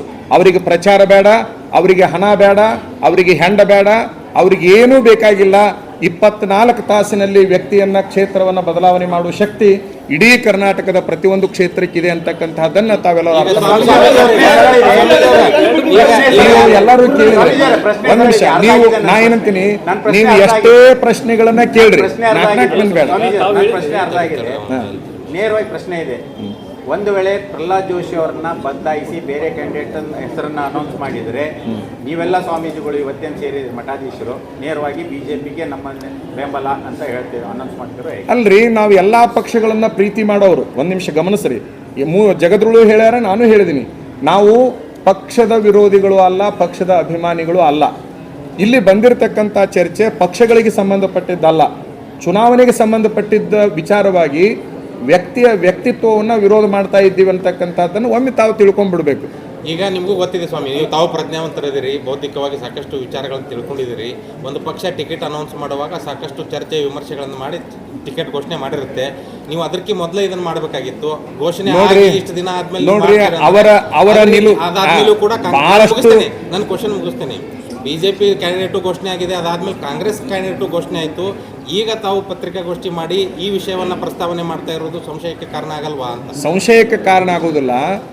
ಯಾವಾಗ ಟಿಕೆಟ್ಗಳ ಘೋಷಣೆ ಆದವಲ್ಲ, ಎಲ್ಲ ಸಮಾಜದ ಪ್ರಮುಖರು, ಈಗ ನೀವು ಪೇಪರ್ನವರು ಬರೆದಿರಿ, ಟಿ ವಿಯವರು ಬರೆದಿರಿ, ಎಲ್ಲ ಸಮಾಜದವರು ಜನಪ್ರತಿನಿಧಿಗಳು ಹೋಗಿ ಸ್ವಾಮೀಜಿಯವರಿಗೆ ದುಂಬಾಲು ಬಿದ್ದಿದ್ದಾರೆ, ನೀವೇ ನಿಲ್ಲಬೇಕು ಅಂತೇಳಿ ಬೇಡಿಕೊಳ್ತಾ ಇದ್ದಾರೆ, ಇವೆಲ್ಲ ಅಂದಿರಿ. ಅವರೆಲ್ಲರೂ ಬಂದಾಗ ಅವರ ನೋವು ನಮಗೆ ಅರ್ಥ ಐತೆ ಹೊರತಾಗಿ ನಮಗೆ ಯಾರ್ಯಾರು ನೋವ್ನಾಗದಿರಿ, ನಿಮ್ಗೆ ಯಾರಿಗೆ ಸಿಕ್ಕಿಲ್ಲ, ಅದನ್ಯಾಕೆ ಮಾಡಕ್ಕೆ ಹೋಗೋಣ. ನಮ್ಮ ಕಾಯಕದಲ್ಲಿ ನಾವು ನಿರತರಾಗಿದ್ದಾಗ ತಮ್ಮೆಲ್ಲರ ನೋವುಗಳನ್ನು ನಮಗೆ ತೋಡ್ಕೊಂಡ್ರು. ವಿಶೇಷವಾಗಿ ಒಂದೇ ಸಮಾಜದವರು ನೋವನ್ನು ತೋಡ್ಕೊಂಡಿದ್ರೆ ನಾವು ಇಷ್ಟು ಗಟ್ಟಿ ನಿರ್ಧಾರಕ್ಕೆ ಬರ್ತಿದ್ದಿಲ್ಲ. ಎಲ್ಲ ಸಮಾಜದವರು ಅವರ ಬಗ್ಗೆ ಅಪಸ್ವರವನ್ನು ಎತ್ತಿರೋದ್ರಿಂದ ನಾವು ಈ ಗಟ್ಟಿ ನಿರ್ಧಾರಕ್ಕೆ ಬಂದಿದ್ದೇವೆ. ಈಗ ಹಂಗಿದ್ರೆ ನೀವು ಸ್ಪರ್ಧೆಗೆ ಆಕಾಂಕ್ಷಿನ ಪಕ್ಷ ಇರಲಿ ಇರದೇ ಇರಲಿ ಈ ಧಾರವಾಡ ಲೋಕಸಭಾ ಕ್ಷೇತ್ರದಿಂದ ಸ್ಪರ್ಧಿಸುವ ಬಗ್ಗೆ ತಮ್ಮ ವಿಚಾರ ಏನು, ವೈಯಕ್ತಿಕ ಅಭಿಪ್ರಾಯ ಏನು? 2ನೇ ತಾರೀಕು ಏಪ್ರಿಲ್ 2ನೇ ತಾರೀಕು. ಅಲ್ಲ ಈಗೆಲ್ಲ ತೀರ್ಮಾನ ಮಾಡಿ ಹೇಳ್ಬಿಟ್ರೆ ಏಪ್ರಿಲ್ 2ನೇ ತಾರೀಕು ಮಠಾಧಿಪತಿಗಳೊಂದಿಗೆ, ಮಠಾಧಿಪತಿಗಳಿಗೆ ಅವಕಾಶ ಆಗ್ಬೇಕಲ್ಲ, ಅವ್ರು ಎಲ್ಲಿ ಸೇರು ಅಂತಾರ, ಎಲ್ಲರೂ ಎಲ್ಲಿ ತೀರ್ಮಾನ ಮಾಡ್ಕೋತಾರ, ಅವ್ರೇನು ಇಲ್ಲಿ ಸೇರ್ತಾರೋ, ಏನು ಬೆಂಗಳೂರಾಗ ಸೇರ್ತಾರೋ, ಯಾವುದ್ರ ಒಂದು ಹಳ್ಳಿಯಾಗ ಸೇರ್ತಾರೋ, ಏನು ದಿಲ್ಲಿಗೆ ಸೇರ್ತಾರೋ ಯಾರಿಗೆ ಗೊತ್ತು. ಅವರೆಲ್ಲರೂ ತೆಗೆದುಕೊಳ್ಳುವ ತೀರ್ಮಾನ ಅದು ಎಲ್ಲಿರ್ತದೆ ಅಲ್ಲಿ. ಅದನ್ನು ನಾವಾಗಲೇ ಸುದ್ದಿಗೋಷ್ಠಿ ಒಳಗೆ ಹೇಳ್ತೀವಿ ನಿಮ್ಗೆ. ಮತ್ತೆ 2ನೇ ತಾರೀಕಿಗೆ ಸ್ವಾಮಿಗಳು ಎಲ್ಲಿ ಸೇರ್ತೀವಿ ಅನ್ನುವ ತಾರೀಕನ್ನು ನಾವು ಅಡ್ವಾನ್ಸ್ ಆಗಿ 31ಕ್ಕೆ ಅವ್ರು ಹೇಳಿಲ್ಲ ಅಂದ್ರೆ 31ಕ್ಕೆ ನಾವು ಆಗಲೇ ಸುದ್ದಿಗೋಷ್ಠಿ ಮಾಡೇ ಬಿಡ್ತೀವಿ. ನಿಮ್ಮ ಹತ್ರ ಬರ್ತೀನಿ ನಾನು. ಸುದ್ದಿಗೋಷ್ಠಿಯನ್ನು ನಾ ಎಲ್ಲಿ ಮಾಡ್ತೀನಿ ಅಂತಂದ್ರೆ ನಿಮ್ಮ ಹುಬ್ಬಳ್ಳಿ ಸುದ್ದಿಗೋಷ್ಠಿನೇ ಮಾಡ್ತೀನಿ ಹೊರತಾಗಿ ನಾನು ಮಾತ್ರ ಎಲ್ಲಿ ಹೋಗುದಿಲ್ಲ ಅನ್ನೋದನ್ನು ನಿಮಗೆ ಮಾತು ಕೊಡ್ತೀನಿ. ಈಗ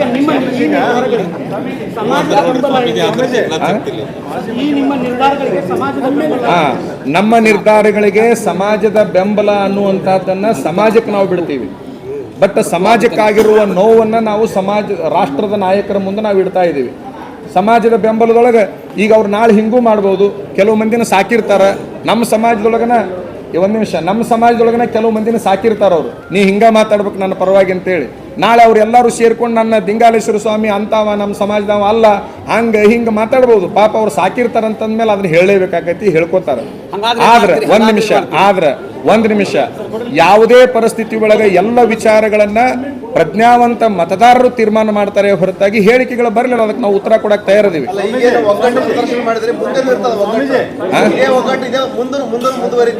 ನೋಡ್ರಿ, ಈಗ ಕೇಳ್ರಿ, ಒಗ್ಗಟ್ಟು ಅನ್ನೋದು ಅಂತದ್ದು ಹೆಂಗ ಒಮ್ಮೆ ಗಟ್ಟಿ ಆಕತಿ, ಹಂಗ ಲೂಸ್ ಹಾಕಿರ್ತೈತಿ, ಮತ್ತೆ ಅದನ್ನ ಗಟ್ಟಿ ಮಾಡಬೇಕು.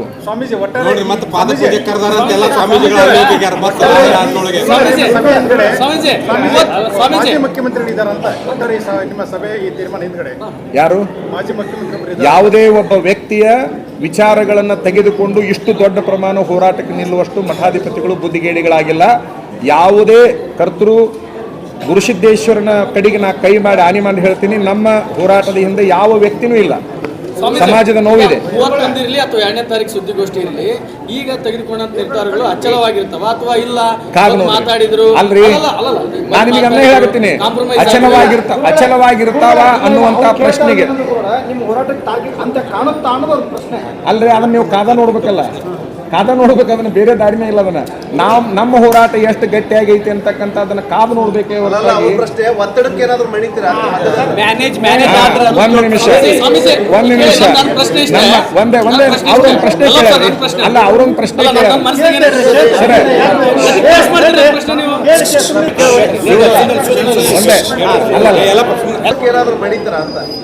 ಒತ್ತಡಕ್ಕೆ ಯಾವುದೇ ಮಠಾಧಿಪತಿಗಳು ಬಗ್ಗುವ ಪರಿಸ್ಥಿತಿ ಒಳಗಿಲ್ಲ. ಎಷ್ಟೇ ಒತ್ತಡಗಳು ಬಂದ್ರು ಕೂಡ ನಾವ್ಯಾರು, ನೀವೆಲ್ಲರೂ ಒತ್ತಡಕ್ಕೆ ಬಗ್ತೀರೇನ್ರಪ್ಪ?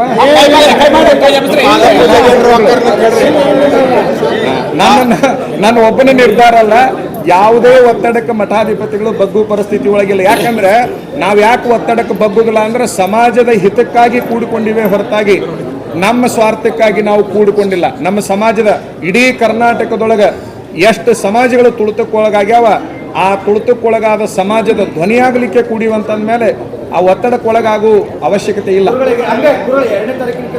ಒಂದು ನಿಮಿಷ, ಇವ್ರೇನಂತ ತಾವು ಹೇಳಿದ್ರಿ ಎಲ್ಲ ರೀತಿಯಿಂದ. ಈಗ ಹೈಕಮಾಂಡ್ಗೆ ಹೇಳಿದ್ರಿ ಅಥವಾ ಎಲ್ಲರೂ ಬಂದು ತಮ್ಮ ಮನವೊಲಿಸಿ, ಇಲ್ಲ ನಾವು ಈ ಜೋಶಿ ಅವ್ರನ್ನೇ ಬೆಂಬಲಿಸ್ತೀವಿ ಅಥವಾ ಈ ರೀತಿಯಂತ ಮಾತುಗಳು ಕೇಳಿ ಬರ್ತಾವ ಇಲ್ಲ? ನೋಡ್ರಿ, ಈಗೇನು ನೀವು ಹೈಕಮಾಂಡ್ ಅಂದಿರಲ್ಲ, ಯಾವ ಕಮಾಂಡ್ ಬಂದ್ರು ಕೂಡ ನಮ್ದೊಂದು ಕಮಾಂಡಿಂಗ್ ಏನೈತಲ್ಲ ಅದನ್ನ ಸಡಿಲಗೊಳಿಸೋದಿಲ್ಲ ನಾವು. ನೋಡ್ರಿ, ಎಲ್ಲರ ಬಗ್ಗೆ ನಮಗೆ ಗೌರವ ಇದೆ. ಯಾವುದೇ ಒಂದು ಹೆಸರನ್ನ ಹೇಳ್ಬೇಡ್ರಿ. ಯಾವುದೇ ಪಕ್ಷದ ಯಾವುದೇ ವ್ಯಕ್ತಿಯ ಬಗ್ಗೆ ನಮಗೆ ಗೌರವ ಭಾವನೆ ಇದೆ. ಈಗ ಅವ್ರ ಕೆಲಸದ ಎಲ್ಲಾ ಕಡೆಗೆ ಹೇಳಿದ್ರು ಇನ್ನೊಂದು ಅಷ್ಟೊಳಗೆ ಸಮಾಜದ ಮುಂದೆ ಏನಾದ್ರು ಹೋಗ್ತೀರಾ, ಸಮಾಜದ ಸಮಾವೇಶ ಮಾಡ್ತೀರಾ? ಎಲ್ಲಿ ಹೋಗಕ್ಕೆ ಹೋಗ್ರಿ, ರಗಡ್ ಕೆಲಸದವ್ ಬಿಟ್ಕೊಟ್ಟು ಇದ್ರ ಮೂಲಕ ಯಾವನ್ ತಿಳ್ಕೊಳ್ತಾಳೆ ತಿಳ್ಕೊಲಿ, ಬಿಡ್ಲಿ. ಈಗ ನಾವು ಹೋಗೋದು ಎಲ್ಲಿ ಗೊತ್ತಾ, ಸೀದಾ ನಮ್ಮ ಮಠಕ್ಕೆ ಹೋಗ್ತೀವಿ, ನಮ್ಮ ಕಾಯಕ ಮಾಡ್ಕೊಂಡಿವಿ. ಮನವಿ ಯಾರಿಗೆ ಕೊಡ್ತೀರಿ ಅಂತ ಮನವಿ ಕೊಡ್ತೀವಿ ಅಂದ್ರಲ್ಲ, ಕೊಟ್ಟಿವಲ್ಲ, ಈಗ ಎಲ್ಲರಿಗೂ ಕೊಟ್ಟಿವಿ. ನೀವೇನು ಹಗರ ಮಂದಿ ಏನ್ರಿ? ಈಗ ನೋಡ್ಲೆ ನಮ್ಮ ಮನವಿ, ಒಂದ್ ನಿಮಿಷ, ನಮ್ಮ ಮನವಿ ನಾನು ಕೈಯಾರೆ ಹೋಗಿ ಯಾರ ಕೈಯಾಗ ಕೊಟ್ಟರು ಅದೇನು ಬೆಲೆ ಉಳಿದಂತಲ್ಲ. ಇದ್ರ ಮೂಲಕ ಏನು ಕೊಟ್ಟಿನಲ್ಲ, ಇದನ್ನ ಮನೆಗೆ ಮುಟ್ಟಿಸೋ ಶಕ್ತಿ ನಿಮಗೆ ಐತೆ ಅನ್ನೋದಕ್ಕೆ ಇದ್ರ ಮೂಲಕ ನಾವು ಸಣ್ಣದೊಂದು ಸಂಶಯ ಅಷ್ಟೇ. ಇಬ್ರು ಸ್ವಾಮೀಜಿಗಳು ಇದ್ದೋದ್ರು ಸರ್, ಅವ್ರಿಗೆ ತಡ್ರಿ ಒಂದೇ ನಿಮಿಷ. ಹುಬ್ಬಳ್ಳಿ ಜಗದ್ಗುರುಗಳವರು ಬೆಳಗ್ಗೆ ಒಂದು ಮೀಟಿಂಗ್ ಕರೆದಿದ್ರು, ಮಠಾಧಿಪತಿಗಳಿಗಾಗಿ ಕೂತ್ಕೊಂಡ್ರು, ಮೊದಲ ತೀರ್ಮಾನ ಮಾಡಿದ್ರು, ಸ್ವಾಮೀಜಿ ಅವರಿಗೆಲ್ಲ ಹೇಳ್ಕೊಂಡು ಅದಕ್ಕಾಗಿ ಹೋದ್ರು. ಒಬ್ಬ ಸ್ವಾಮೀಜಿ ಅವರು ಬೆಳಗ್ಗೆ ಪ್ರಸಾದವನ್ನು ತೆಗೆದುಕೊಂಡಿದ್ದಿಲ್ಲ. ನನಗೆ ಹೊಟ್ಟೆ ಹಸಿದ, ಬಾಯಾರಿಕೆ ಆಗೈತಿ, ಎಲ್ಲ ಸಾರ್ವಜನಿಕರಂಗೆ ಅವ್ರು ಎಲ್ಲಿ ಬೇಕಲ್ಲಿ ಉಣ್ಣಂಗಿಲ್ಲ, ಮಾಡಂಗಿಲ್ಲ, ಪೂಜೆಗೆ ಹೊತ್ತಾಗತ್ತ ಅಂತ ಹೋಗ್ಯಾರ. ಇಬ್ರು ಸ್ವಾಮಿಗಳು ಹೋಗಿದ್ದನ್ನ ಪ್ರಶ್ನೆ ಮಾಡೋದು ಅಷ್ಟೇನು ಸೂಕ್ತ ಅಲ್ಲ. ಅವ್ರು ಏನು ಹೇಳಿ ಹೋಗ್ಯಾರ ಅನ್ನೋದು ಬಹಳ ಇಬ್ರು ಪವರ್ಫುಲ್ ಸ್ವಾಮಿ, ಇಬ್ರು ಪವರ್ಫುಲ್ ಸ್ವಾಮಿ, ಹೋದವ್ರು ಇಬ್ರು ವೆರಿ ಪವರ್ಫುಲ್ ಧಾರವಾಡ ಜಿಲ್ಲೆಗ್ರಿ.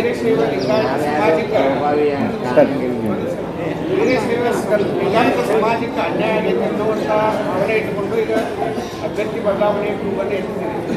ಆದರೆ ಈಗ ಬಿಜೆಪಿಯಲ್ಲಿ ಈಗ ಆಲ್ರೆಡಿ 9 ಜನ ಲಿಂಗಾಯತರಿಗೆ ಕೊಟ್ಟಿದ್ದಾರೆ, ಕಾಂಗ್ರೆಸ್ 6 ಜನ ಕೊಟ್ಟಿದ್ದಾರೆ. ಅದ್ರ ವಿರುದ್ಧ ಏನಾದರೂ ನಿಮ್ಮದು ಹೋರಾಟ ಇದೆ ಅಥವಾ ಅದಕ್ಕೆ ಅಲ್ಲೇನಾದರೂ ನಿಮ್ಮ ನ್ಯಾಯ ಕೇಳುವಂಥದ್ದು ಅವಕಾಶ ಇದೆ ಅಂತ? ನಾವು ಈಗಾಗಲೇ ಎಲ್ಲ ಒಂದು ವಿಚಾರಗಳಲ್ಲಿ ಆ ವಿಚಾರಗಳನ್ನು ಆಗಲೇ ಬಹಳ ಜನ ಎಲ್ಲೆಲ್ಲಿ ಅನ್ಯಾಯ ಆಗೈತೆ ಅನ್ನುವಂಥದ್ದನ್ನು ಬೇರೆ ಬೇರೆ ಕಡೆಗೆ ಸುದ್ದಿಗೋಷ್ಠಿ ಮಾಡಿ ಹೇಳಿದ್ದಾರೆ.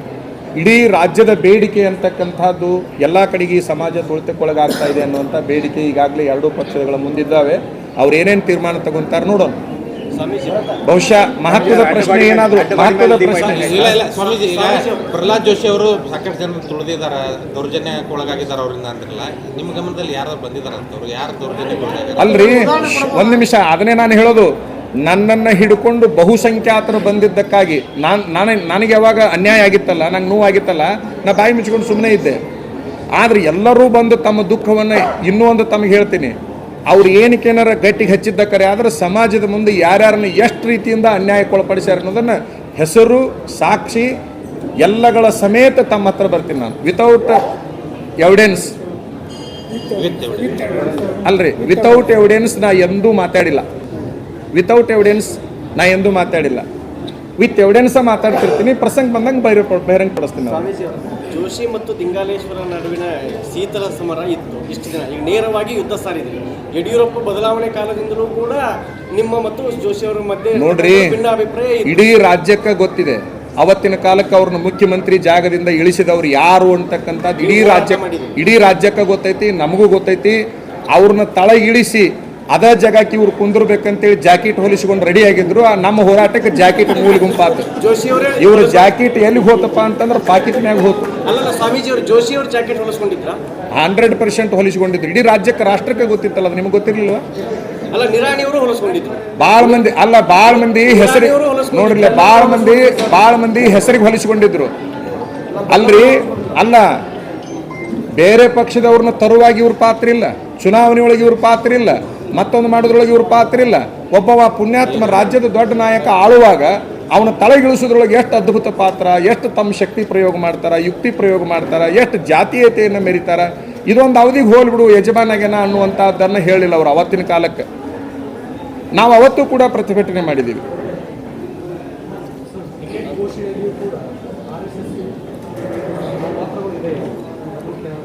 ಅಷ್ಟು ಅವ್ರ ಸಂಪರ್ಕ ನಮಗೆ ಇಲ್ಲದೆ ಇರೋದ್ರಿಂದ ನಮಗದು ಗೊತ್ತಾಗಂಗಿಲ್ಲ. ಎಲ್ಲರೂ